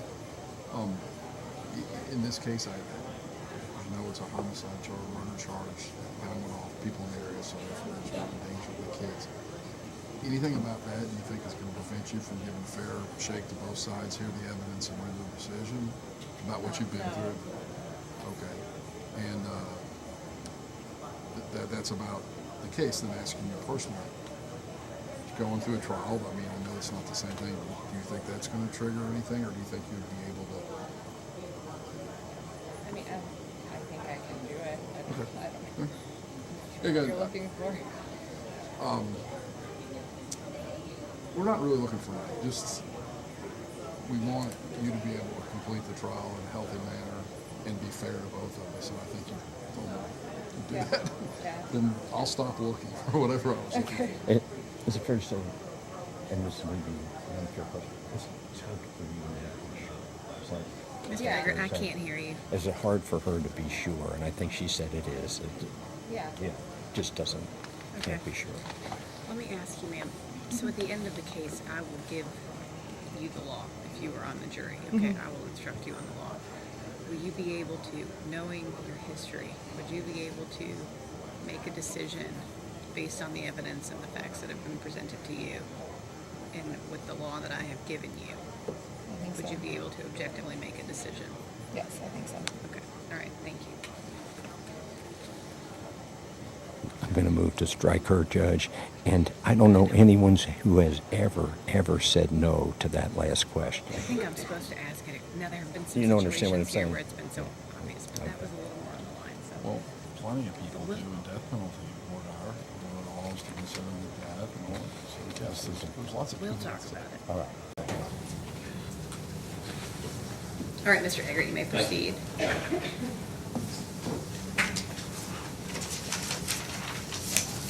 Anybody else in that list, row? Anybody at all? All right, if I can, I want to ask about some publicity, because this case received some publicity, and it involves a fatal shooting at the Olive Garden at 4811 Outer Loop. It's back on February 23rd, 2019. All right? And does anyone think that they heard anything about this case, saw anything about it, read anything about it, anyone talked to them about it, anything like that? Okay, I see a couple of hands. I do see some hands. Judge probably should do this at the bench, I believe, unless.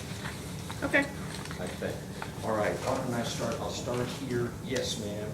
If you want to approach. Thank you.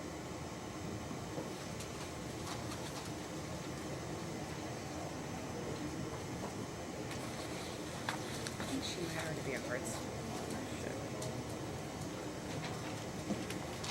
Yeah, sorry about that.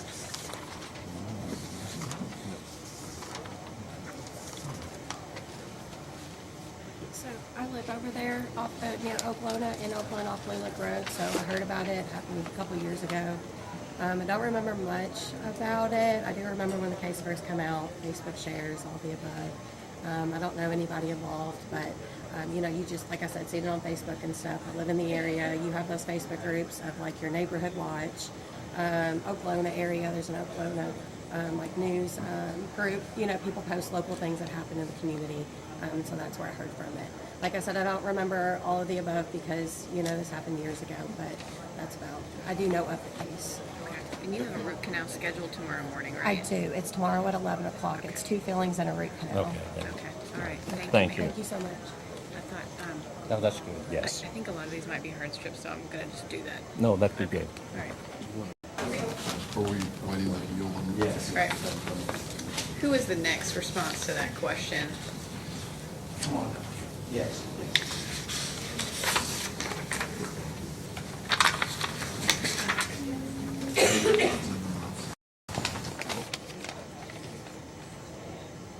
This is on the line. She has the detached retina, but I don't think that's really a hardship.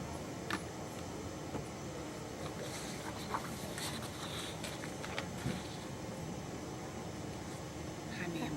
So you have, you know about this case? Yeah, I remember when it happened. It's And I thought that's what it 8123. was when we was reading off the, I remember reading about it and stuff. Also, I wanted to say something too. When you was talking, y'all asked about the life. My child, she's 26 now, but her father was sentenced to life in prison by the federal courts about 17 years ago. He got pardoned a couple years ago. So I probably will be kind of maybe a little biased about life in prison with people. Okay. I can give his name.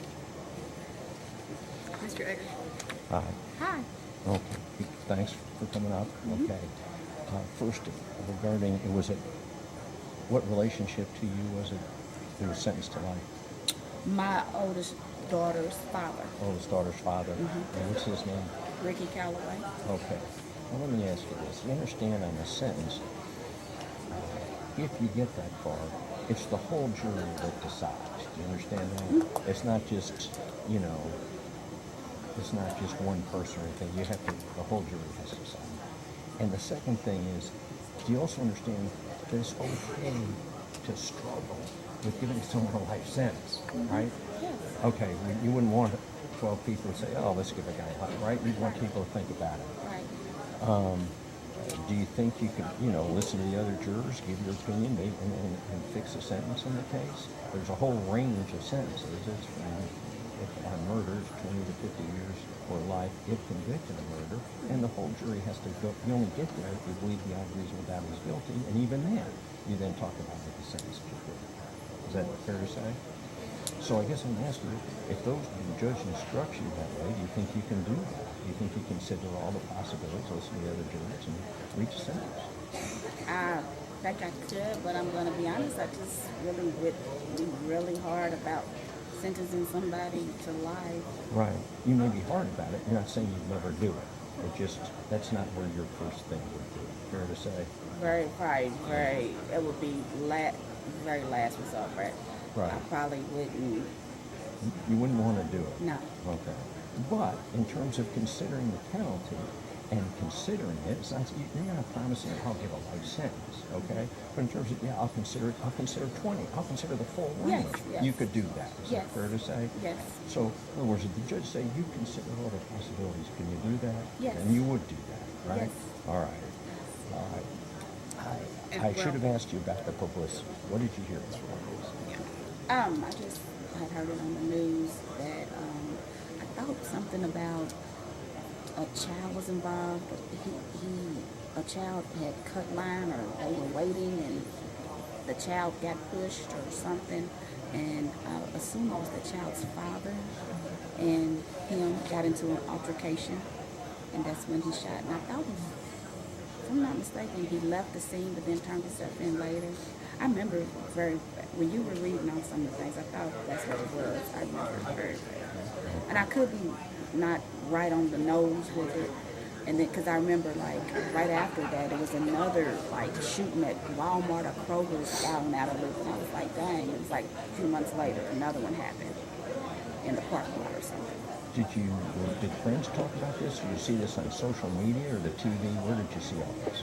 I seen it on, news through social media, Facebook.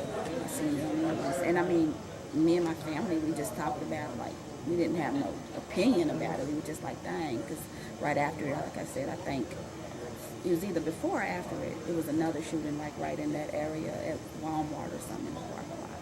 So it was like, dang, it's kind of getting crazy, you know. All right. When you heard about it, read it, and so forth, what's the first thought that went through your mind? I really didn't, I mean, because I didn't know. I just, like, as far as, like, oh, he was right for killing someone or something. No, he's wrong. No. I didn't have none of those thoughts. You did not? No. Okay, right, wrong, you didn't have those thoughts.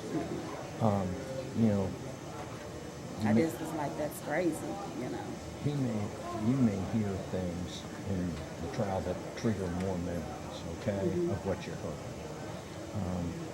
I'll just ask you, do you think you could decide this case on the proof, or do you think some of this stuff will still be in your head and you might consider what you heard about it?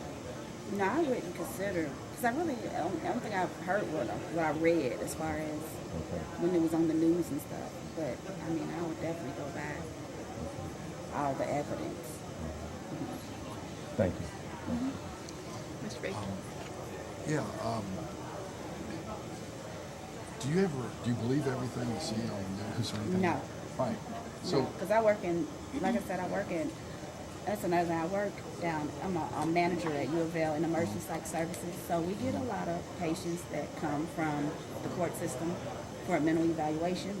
We do all the mental inquest warrants, and I handle that too. So a lot of things, I don't believe everything I see on the news, because a lot of our patients are on the news, unfortunately. I mean, to be honest. you decide this case on what you heard from the witness, right? Even if it was different than what the news said, you would listen to what was put on up here. Oh yes, because I know the news sometimes. Yes, I've seen it firsthand. Like I said, we've gotten patients that.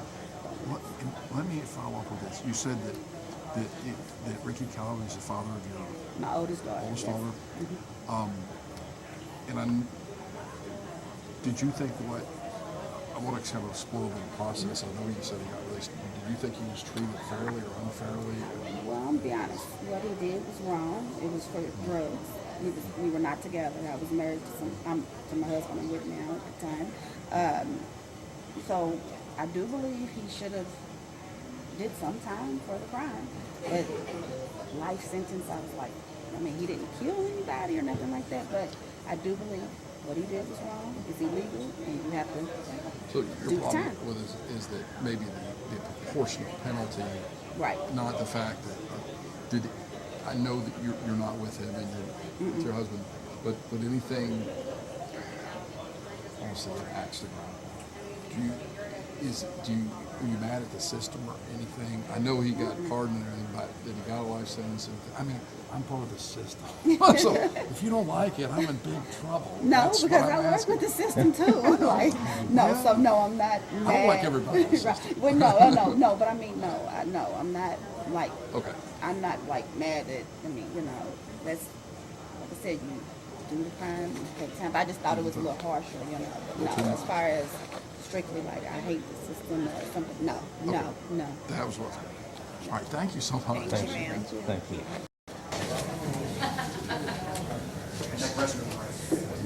Okay, all right.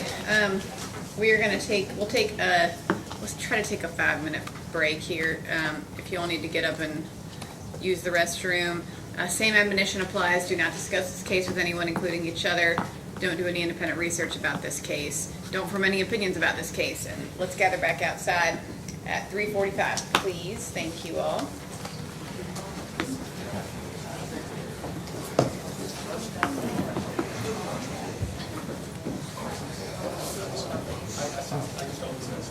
You want to leave your stuff in the safe? I'll let you buy.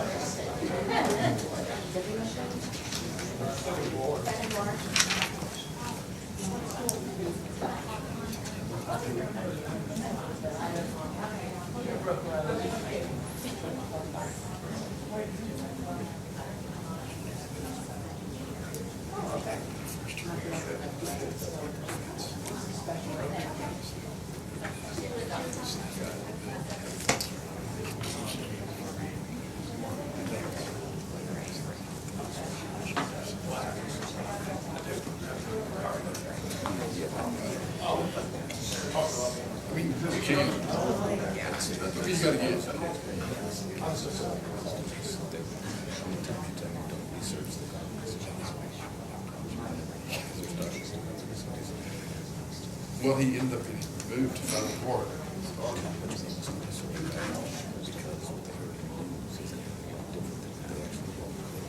Really? So that may not. Mr. Eggert, do you have a lot more questions after this round? I do. Okay. But we'll finish today. Okay. I don't know if we will. Really? When do we have to leave? I mean, I haven't done self-defense, I haven't done guns, No, I know. That's all right. I'm just thinking. I don't know. We'll see how it goes. Okay. I would like to get the jury sat today, but I don't know. Mr. Eggert says he has a lot more to ask. Well, I hate sending a whole group home to read. some of the powers that provide to the court could set a limit on how long someone can talk. I don't think you And you can. can absolutely say, you got another. If I thought that was becoming an issue, I would say something, but I don't think, I haven't Well, heard any rehashing. I should or- renew my motion at what time?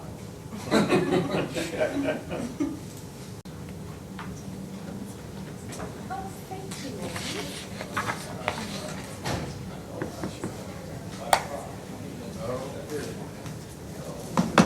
I think he went downstairs.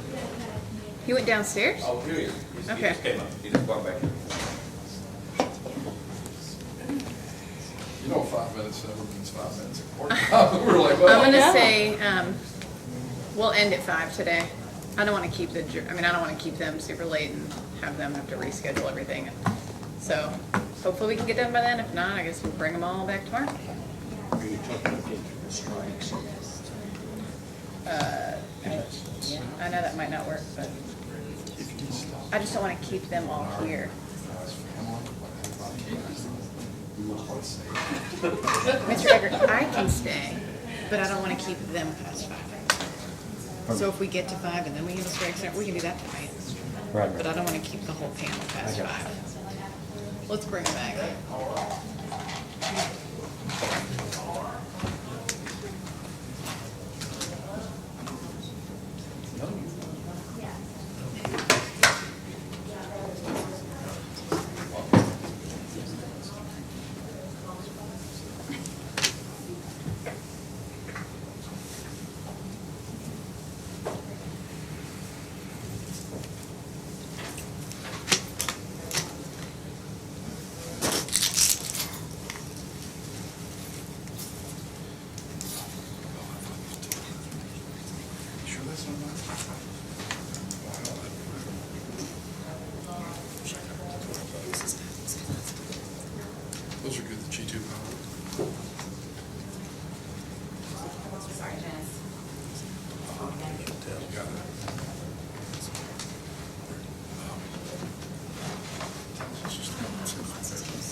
I'll address for Whitehair present, Your Honor. Thank you. All right, everybody. So I think the plan, I'm going to try to finish up today by 5. Today's a little different because we're trying to seat a jury. Might have to bring all of you back tomorrow morning if we can't get through it today. But we'll see how it goes. Your Honor, Yes. has been done at 5, is that too late? Oh, for today? Yeah, I'm gonna have anyone pick up my kids. If I'm not there by 5, they take charge. Okay. What time do you need to leave here by? 30 minutes, 4:30. Okay. It's on Brownsboro Road. Okay. Well, we'll stop at 4:30. Well, did you want to approach? Okay. Come on up, Counsel.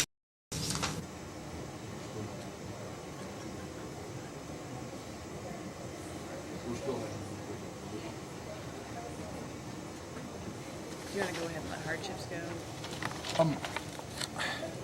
It wouldn't bother us other than if you let them go in front of all the other I ones. know, and then that's they the start- problem. they start doing that. That's the problem. So They're gonna be like, oh, maybe I at the got end, so Have them he's, stay. so he's got another 40 minutes before he has to leave.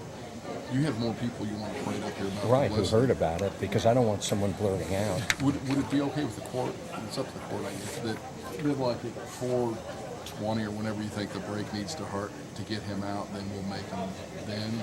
Is that what you're thinking on the hardships? Just ask them to stay and let everybody go and just say, I didn't know, just not until we get. We'll roll with it, Judge. Just sometimes when you let a few go, then everybody gets the no, wise no, idea. no, but I'll just go to 4:20 and then we'll let the guy go, see where we are. How's that? I don't, okay. I mean, what were you thinking of, Judge? Do you want me to go ahead and let him go? No, I'm going to object. Here's the problem. But you can't win He's that gonna because she ultimately has be the he's gonna discretion to ultimately do be a it. hardship Right, but strike. once he gets out, That'll give the word everybody else won't get that. I'm just saying, if he leaves, everybody's got to go. He's gonna leave at 4:20. So we're gonna keep him here for 30 more minutes and then he's gonna leave in front of everybody else. no, you're saying you're just going to excuse him now so he can leave now? I'm afraid. No, I'm that- asking about it. So okay. Right, the timing. Yeah. Right. Here's what I Who's on first? understand. Okay, we're gonna get to 4:20. We're gonna break. Yeah. I'm gonna tell him he doesn't have to come back. Right. Right. Yes. And everybody's gonna know he's not coming back. We're gonna stop for the day then, or we're gonna keep going. I don't know. I thought. I mean, if we keep going, everybody's gonna know he's gone for the day. Right. He's You gone. almost have to let them all So go it's at the gonna same have the time. exact same I got you. effect. No, I think. What I do, let me go to 4:20. We'll let them go. We'll figure out who we're letting go for tomorrow, so they don't have to come back tomorrow. Okay, I mean, is that reasonable, Judge? that's fine. I guess I'll just call him up first so that he can get out the door. And Or you can have the jury call him too. I'd like to tell him he's Okay. released. Yeah. Okay. And I got to object anyway. So You're objecting to him being a hardship. yeah. He has surgeries for his 10-month-old on Thursday. I understand. Okay. All right. All right. Next, was there something up? You were bringing up. Oh, sorry. I thought. So, who else had a? We had Felicity and name, I think you were the last one we talked to. And after you spoke, everyone broke. Okay, so who's the next, there were other hands here. You had a hand? Yes, ma'am. And you, okay, and then they're in the back row. Okay, why don't you come forward?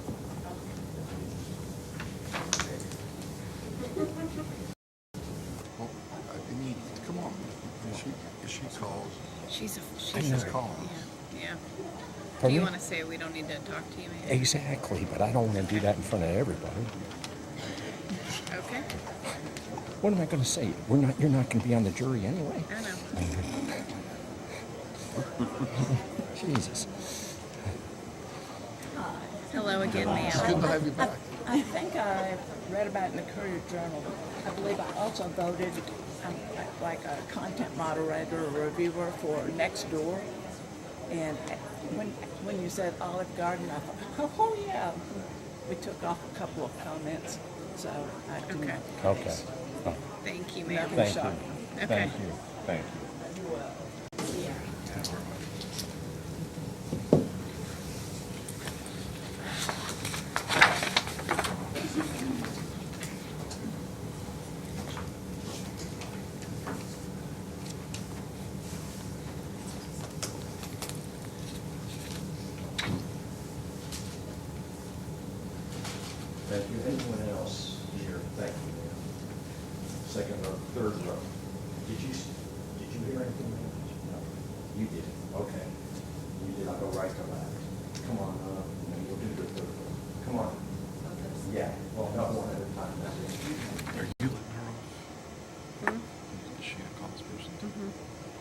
So we were just not gonna ask. Oh, I don't know.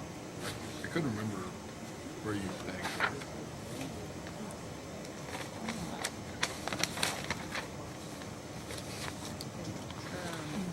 Hi. Possibly. We talked before. You had heard about this case? Yes, sir. How did you hear? Tell me what you Through the media, I get the Courier daily, but probably, and I don't watch a lot of TV, but my recollection of it was that maybe in the lobby of the Olive Garden, and that there were other adults nearby that had children with them at the time of the shooting. That's my recollection of it is vague, but that's what I recall of it.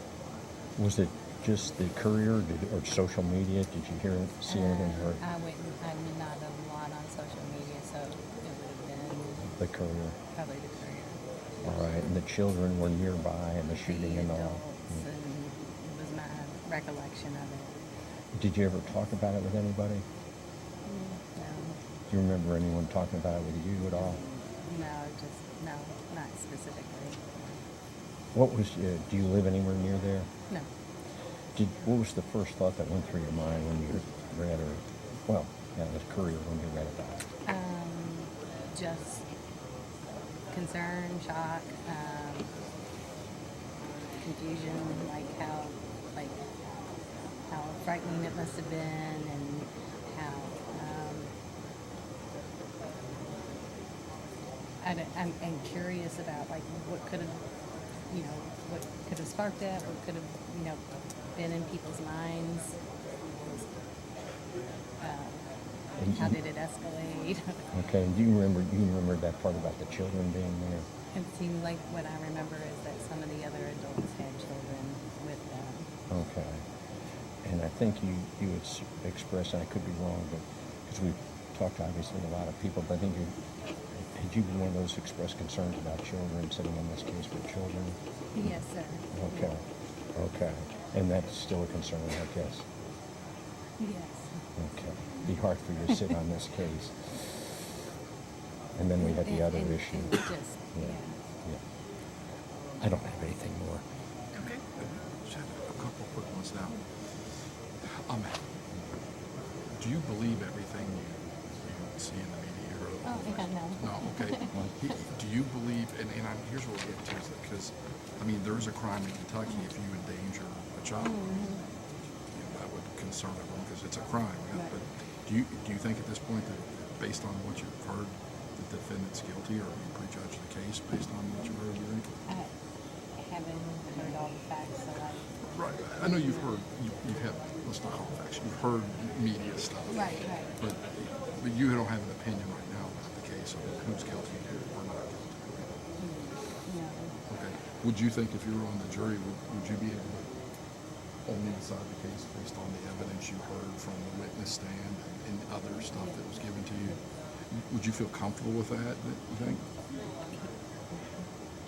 Judging the case based on the facts? Yeah. Yes, sir. Well, any more questions? Thank you. I had one though. Do you think you'd be, what's the word, dispassionate, not just this issue, but the police issue? Do you think this would stir these emotions if you discuss it? No, I don't think that the previous issue I experienced has any bearing on this case. Thank you. Thank you.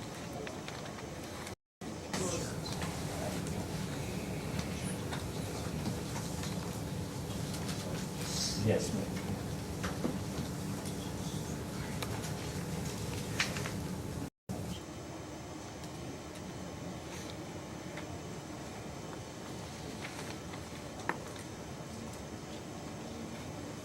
Yes, ma'am.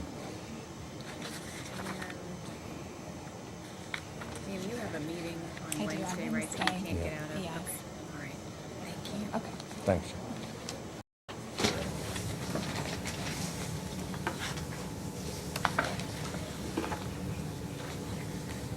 Anyone else at all? Thinks they heard about the case? Yes, sir.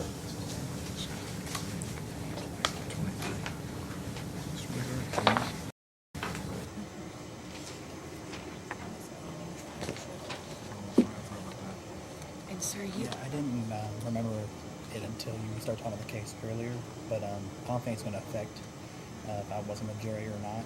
I just know a little bit about it, about the incident at the Olive Garden. Okay. before You have a financial hardship with being on the jury though, right? Yes. Okay, all right.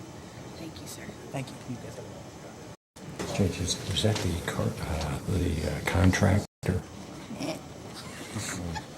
What? You just said that into the Oh, speaker. well, whatever. Yes, he was the one who said he has a lack of transportation and financial hardship. Lives I'm paycheck going to to paycheck. object to that because it's, you know, I have him listed as a not. I know I'm going to object to Let him that go part. get hardship, but okay. Okay. Did you? Well, all right. Next question. Yes, sir. Come on up. Okay, I don't have him listed for our.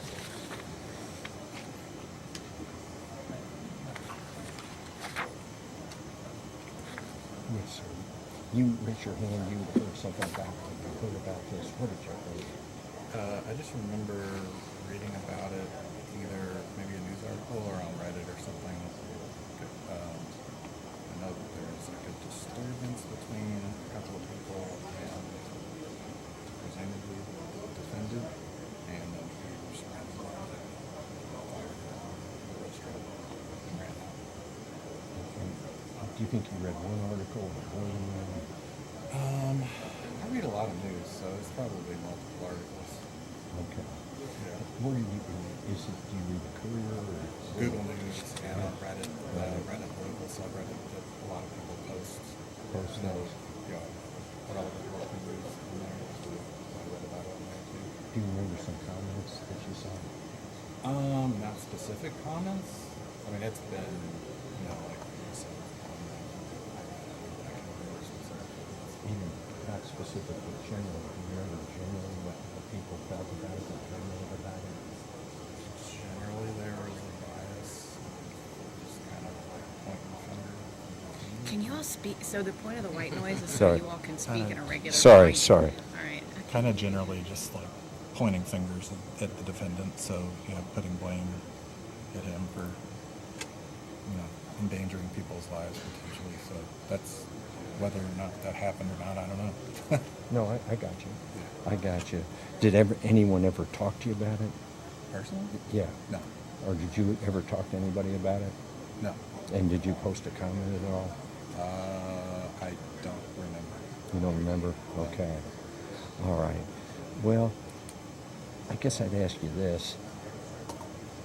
We all think we shouldn't be affected by what we read, but sometimes we are. You know what I'm saying? I mean, I know I read comments because that's kind of the nature of the beast on Yes. Reddit is that people comment on the Yes. sole purpose of its existence. Yes, I got you.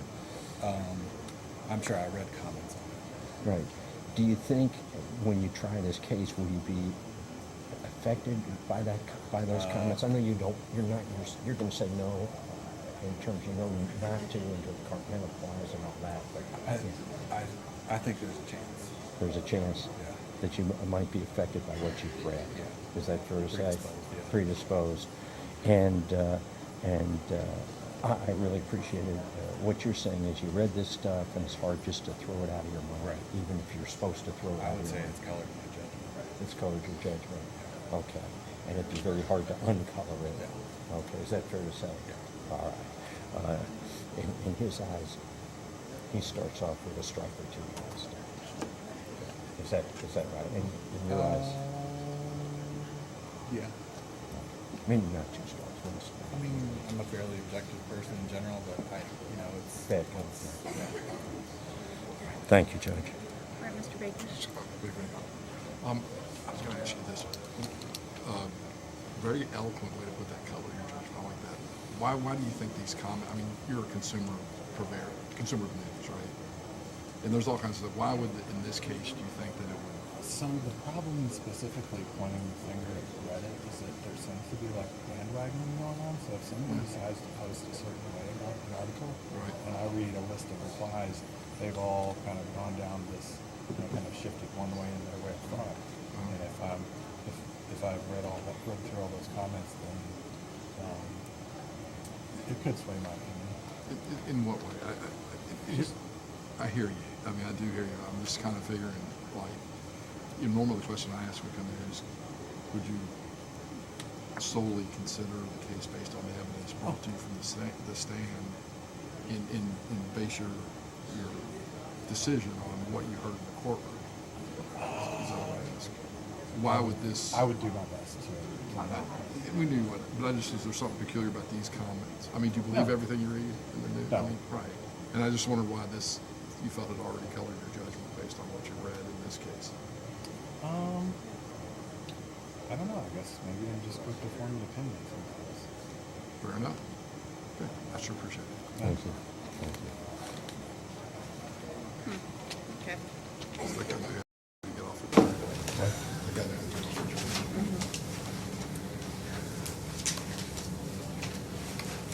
Anybody else who's heard about it? Any other hands? Someone who's read about this? Yes, over here I saw a hand. Is that, yes, ma'am? Come on up.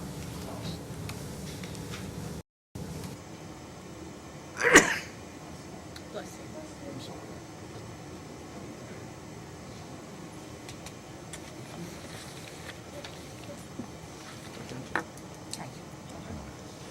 It was on the news this morning. 8962, okay. Yeah, And yes, it was repeated this morning, yes. yeah, on the news. On the Just, I wasn't here in Louisville in 2019. Okay. So I didn't know what was going on, but when you said what it was, I heard the story this morning saying it was a shooting at an Olive Garden and one person was killed. All right, and had you heard about it before this morning? No. No. And what do you remember about the news report? Was it TV that you? It was on the TV, yeah. Okay.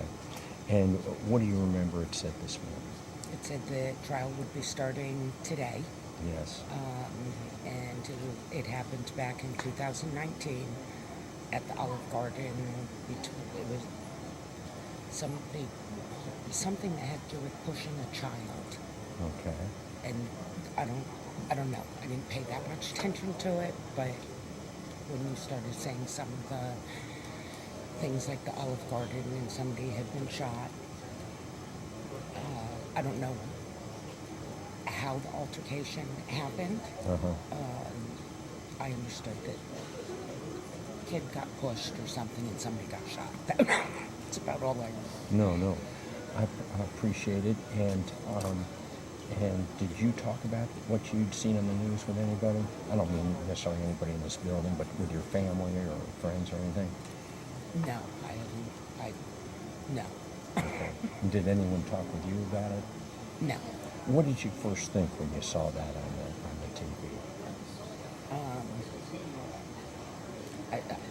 I didn't think anything. It's Louisville. It was something that happened before I got here, so it wasn't like I recognized the story from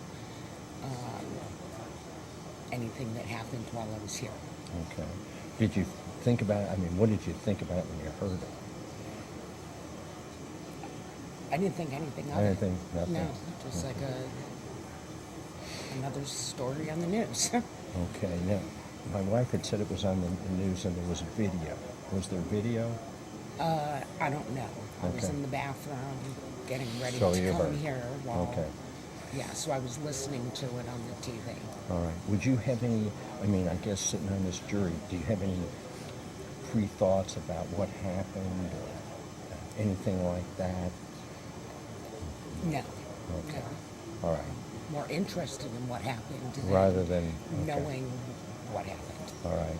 And if someone, when you're on the jury, and you remember more about that news article, can you still decide this case on the, if you do remember more on the evidence, on the proof, rather than whatever they said this morning on the news? Yeah. Okay. Thank you. Thank you. Mr. Baker, Ms. Perfino? Okay, if you did hear anything on the news, would it affect what you heard on the witness stand? So would you be able to take what you heard on the witness stand and apply that and leave anything that you had heard out? Or would, okay, so nothing you had heard would sway the way that you're reasoning in this case? Okay. And it really wasn't a big news story. It was Yeah. just saying that it was going to start. It didn't So you didn't even really hear any facts or anything like that the news would have like, okay. Okay. No. Thank you. Okay. Thank All you, right. ma'am. Thank you, you. ma'am. Is that the last proposal?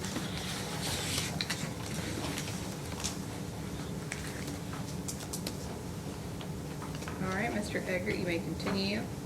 Anybody else think they've seen or heard anything at all?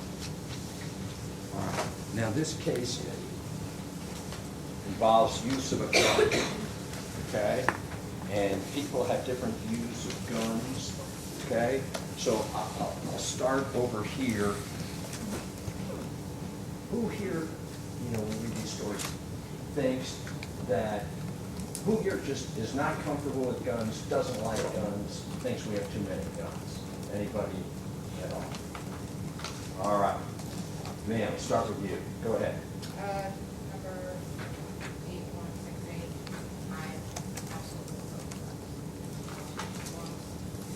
And I fluctuate with that idea from time to time because necessary evil and the opportunities that it's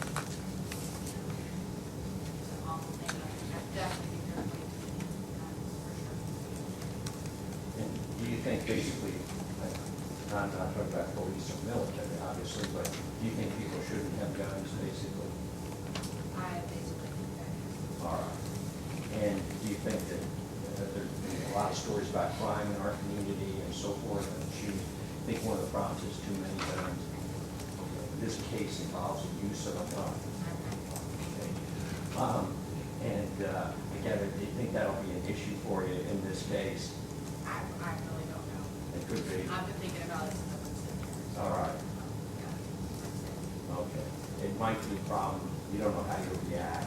But even someone, what you're saying is you don't like guns, don't think people should have guns. In this case involves a gun, that could be a problem. Is that okay? All right. Thank you, ma'am. Thank you. Anyone else here on this row talk about guns? Yes, I saw a hand on the third row. Yes. Just more the consideration of access to guns is a problem for me, just the ability to access guns in general. So not only having them, but the mental health and all of that. In addition, If they're too accessible. they're too accessible and in the wrong hands, obviously, cause challenges and all of that. All right. And ma'am, I saw you nodding. What's your passion? We agree that, we have a family that runs, so we have guns, however, also, I was that's my position. Like, Okay. All right. Who else does not like guns? This is my, yes, ma'am. So 8373, I am, I guess, more of a middle of the road camp.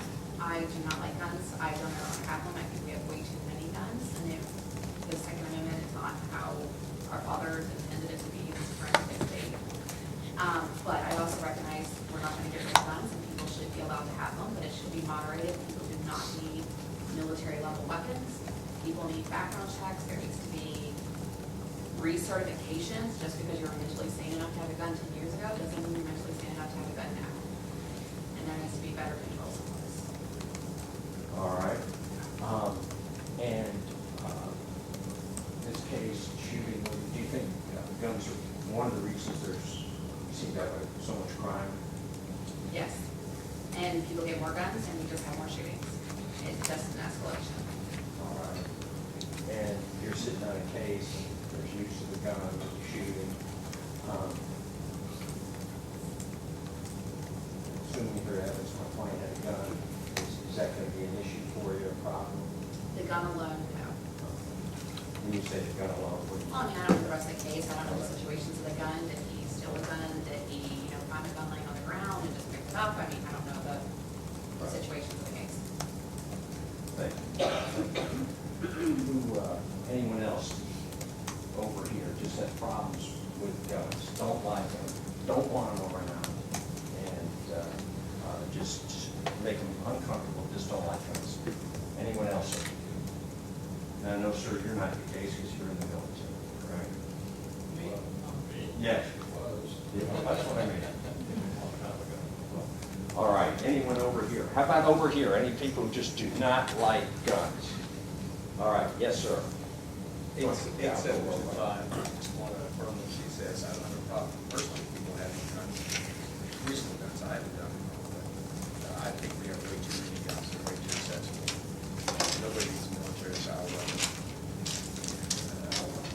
The problem is they're so accessible that people use them impulsively. They didn't have access to it either for homicide or suicide. They wouldn't be using it. And so, guns, too many guns are a problem. Too much access to guns is a problem. Okay. And going into this case, is that going to be an issue for you, shooting in a public restaurant? It may indirectly be a factor if it's impulsive. If somebody just had easy access to it, used it, that might be an issue. But again, it's not the gun. The physical object of the gun is not the issue that I'm concerned with. I would be concerned with that. What would you be concerned about? Decision-making process ending up in that situation. Thank you, sir. Thank you. I saw, yes, ma'am.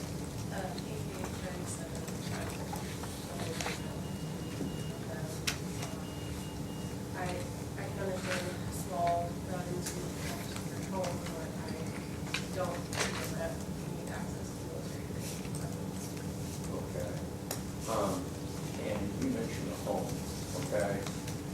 How do you feel about, the person carrying a gun into the public place? To be honest, these days it makes me more and more uncomfortable. You don't like it? I'm so uncomfortable with it. I really don't, because as she was saying, I feel like, it's easier to get access to guns, and I just feel like there should be stricter regulations for that. Okay. And ma'am, I should have asked you this, how do you feel about guns in public places? I don't feel like that's an easy answer to give. I feel like there are people who have guns who aren't trained to know how to handle them, and those people make me nervous in public. If people are trained and know how to handle a gun and have the appropriate training and maintain that, I am okay with that. But I think more people than not don't have the appropriate training. So ma'am, you talked about guns, public places, uncomfortable. All right, assuming you hear evidence of a gun shooting in a public place, restaurant, okay? Are you going to be able to remove your personal feelings about the whole thing, or is that going to be difficult but impossible? I don't think it's impossible. I'm a social worker, and I feel like I am able to look at situations, see, three sides to a story, like, there's two sides of the truth, and I do my best to approach situations in that way. But generally speaking, I would say that guns do really get uncomfortable. And I agree. I feel like if you have proper training and there's proper regulations on who can access it, in those situations, it makes it more comfortable. But with the state of society and more and more shootings, I definitely have become more comfortable. Okay. So, gun in public place, restaurants, that's. Don't love it. What? I don't love it, but I understand in the hands of the right people, it can be a very good thing for police officers. But I just feel like it should be limited.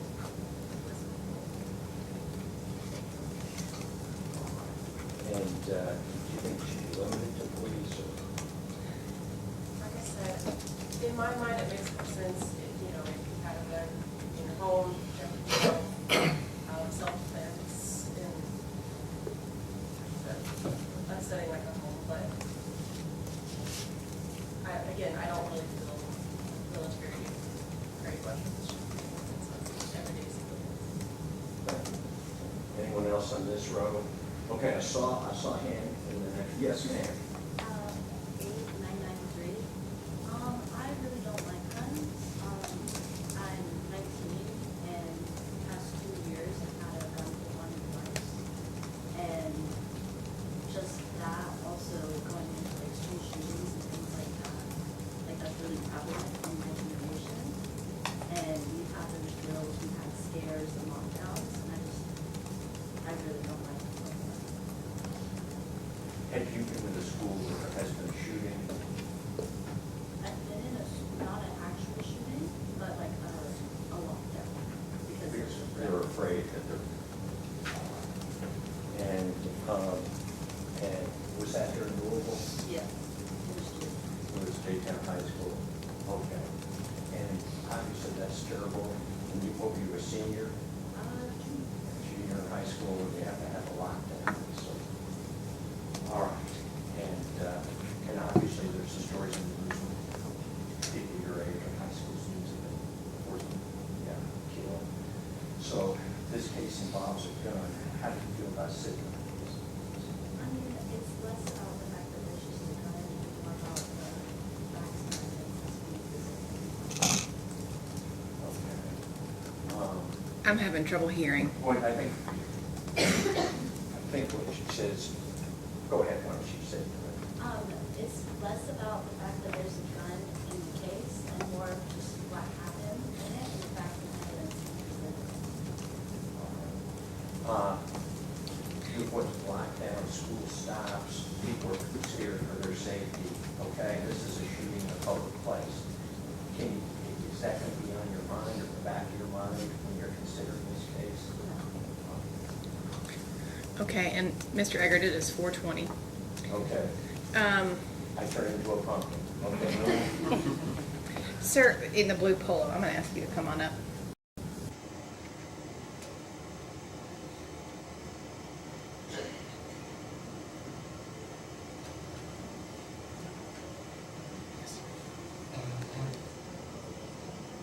I'm waiting for everybody else to come up, but all right.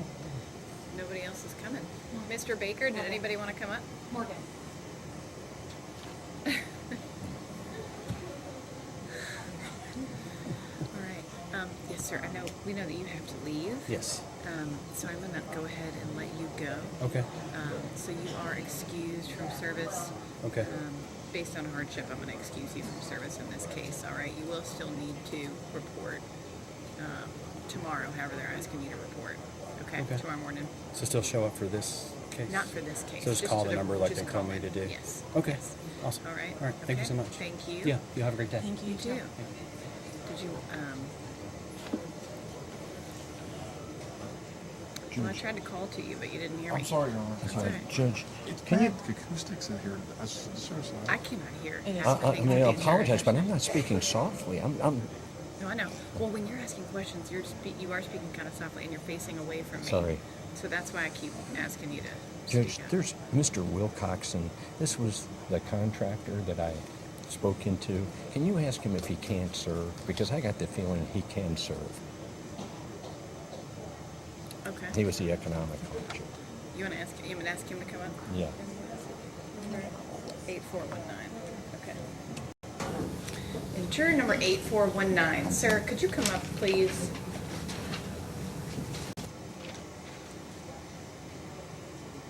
Do you want to just go through them all? Or Well, I guess. we'll talk about it after we let him go. Yes, ma'am. We wanted to talk to you a little bit more about your hardship. So what is your job? I'm a private contractor with a company called McLeod. They give us work orders and we go out and complete them, and that's how we get paid. What kind of work is it? We manage condos. It's all outdoor work, maintenance kind of work, Okay. siding, roof, all that kind of work. So I don't get paid hourly. I get paid for the work I've done. So kind of by the job? Yes. Okay. And with being stuck here for a week, I won't be getting any jobs done. Okay. All right. Mr. Eggert, did you have any questions? Just one. So do you think it'd be an economic hardship to you? Yes. That's. Okay. Thank you, sir. You can go sit back down. Okay, what are we going to do now? What's the plan? Well, do you want to keep going a little bit, or do you want to end for the day? You're not going to end by 5. I'm not going to end by 5. Okay. Then you want to go ahead and let him go, but call Yeah. hardships up? Let me call I'm them up one fine. at a time. Whatever you want to do. Sure. I know you have ones that you're definitely. Let me go through the ones that I'm going to be. Okay. So juror number 15 has no child care or reliable transportation. She has an 18-month-old son. No objection. Juror number 10 started out for a plumbing disaster, but for many reasons, obviously. Number 23 is who we just pulled up.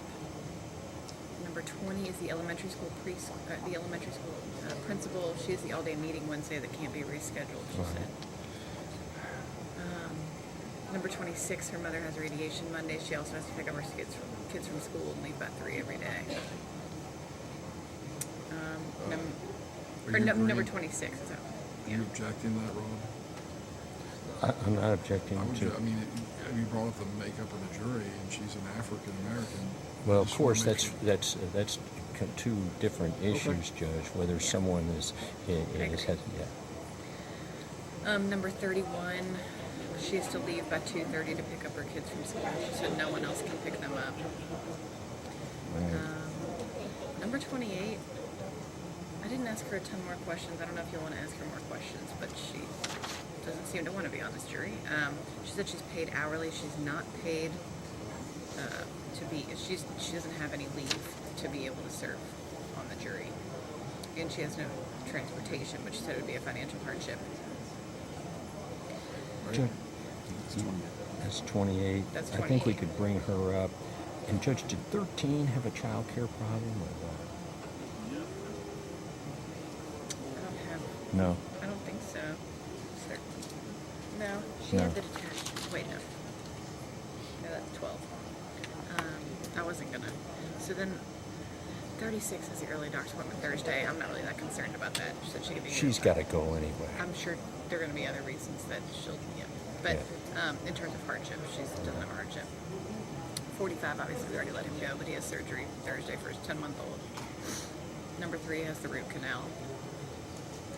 3 had Imagine root she canal. can't come in after that.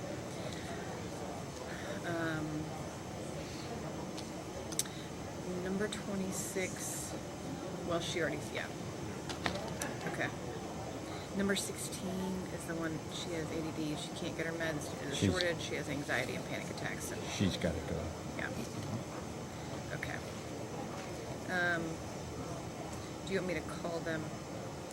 I count 10, Your Honor. Is that? I've got 3, 10, 15, This isn't- 16, 20, 23, 26, 28, 31, 45. That's what we should have the right count. Yep. I've got 10. But does 19 have a scheduling conflict? No. No. So I think I'll. This isn't for cause, correct? Because we've got This is others hardship. for cause. Yeah, Hardship. this is just hardship. Yeah, I know there's going to be other for cause strikes. So do you want me to just let them go now and keep going till 5, or do you want to just stop now and keep going tomorrow? Since you're not going to finish. I'm not going to finish. So we'll just stop now. Yeah. I'm going to let them know. I don't know if I should call them up to let them know. Or ask them to stick around. Maybe ask them to stick around. Okay. All right.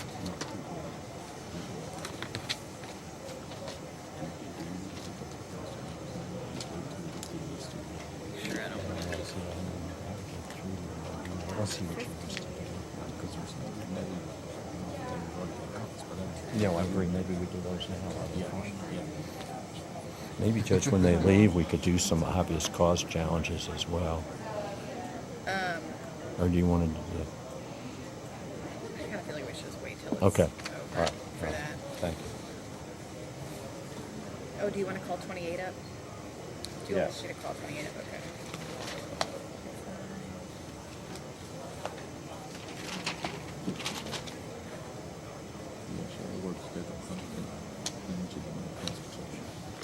Why are we calling her? Well, it was real unclear what the hardship was. Oh, you want to keep her?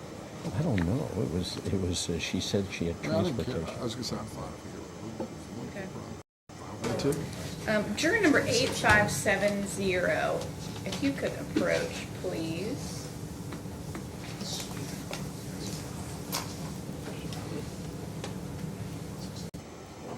She was like one-word answers. I know. Trucking.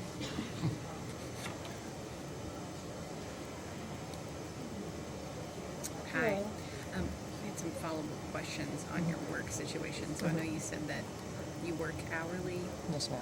And Mr. Eggert, did you have some questions for her? Yeah, will you get paid if you're on jury duty, or will you not get paid? No. Is that going to be a hardship It's for you? temporary.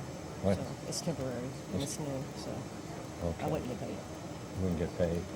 Okay. And is it, who do you work for? It's a temp agency. Okay. Let me ask you this. Do you think you can be on the jury, or is it going to be impossible? It's going to be impossible if I have to go to work all week. I got that. Okay. No further questions. Okay, thank you, ma'am. Thank you. Okay. She was saying she would. Dope, okay. I think maybe that's a strike for cause. You know, you're like announcing I don't it care. in- I don't care. Thank you, Judge. Okay, all right. Okay, everyone. It's 4:30. We are actually going to go ahead and break for the day, but there are a few of you who I want to ask to stick around for just a few moments. So everyone is released. The same admonition applies. Do not discuss this case with anyone, including each other. Do not do any independent research about this case, and don't form any opinions about this case. And we will finish voir dire tomorrow morning. The jurors I want to stick around are juror number 3179, their last four digits are 9314, juror number 6568, juror number 8211, juror number 8223, juror number 8358, juror number 8419, juror number 8523, juror number 8570, juror number 8661, and that's it.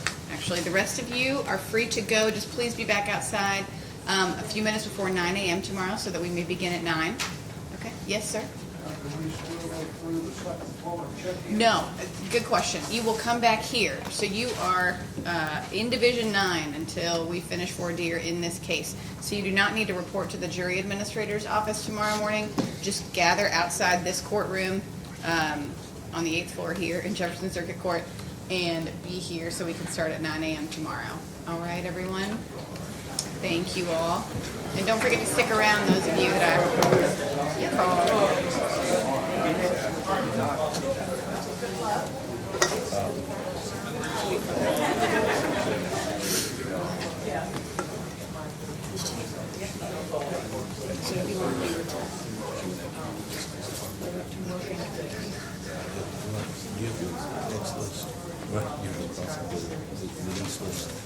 one of them already left. So they're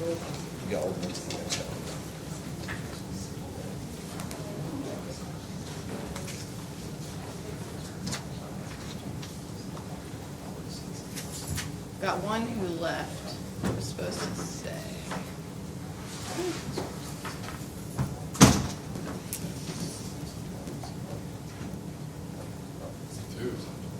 The one that we just had called up to the bench.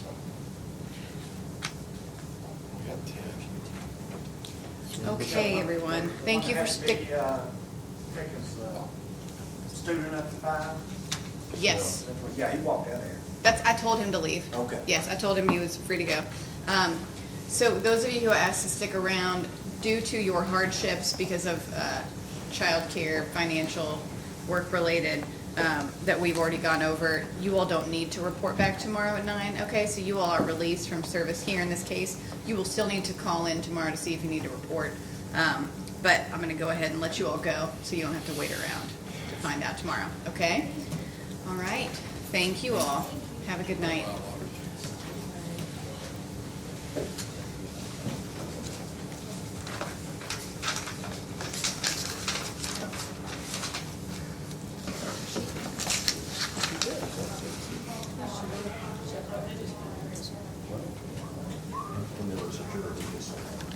Right. I don't know. I guess she'll be back tomorrow morning, maybe? I don't know. Okay. So we have got 10 gone. just so you know now, we can't, I mean, I can't call another 60 jurors tomorrow morning if we've still got this panel, so hopefully we don't run out of jurors. How many Where'd alternates? Mr. Egger go? Oh. She couldn't see you because you were bent over. How many alternates are there? Tying my shoes. That's all I Yeah, you thought you needed him for a pretrial, and he'd already disappeared before you could get him on the record. I'm so used to that. Sorry. Okay, so we'll start at 9 tomorrow, and hopefully then we'll have openings. You said the Emmy or somebody's got to testify before noon. Yes, Emmy has to get on tomorrow sometime. We cleared that, I think, yes, so. All right. So we'll manage. All right. Well, anything we need to take up today? Judge, I don't think so. Okay. All right. Thank you. Okay, thank Thank you you, all. Judge. I'm going to take us off the record.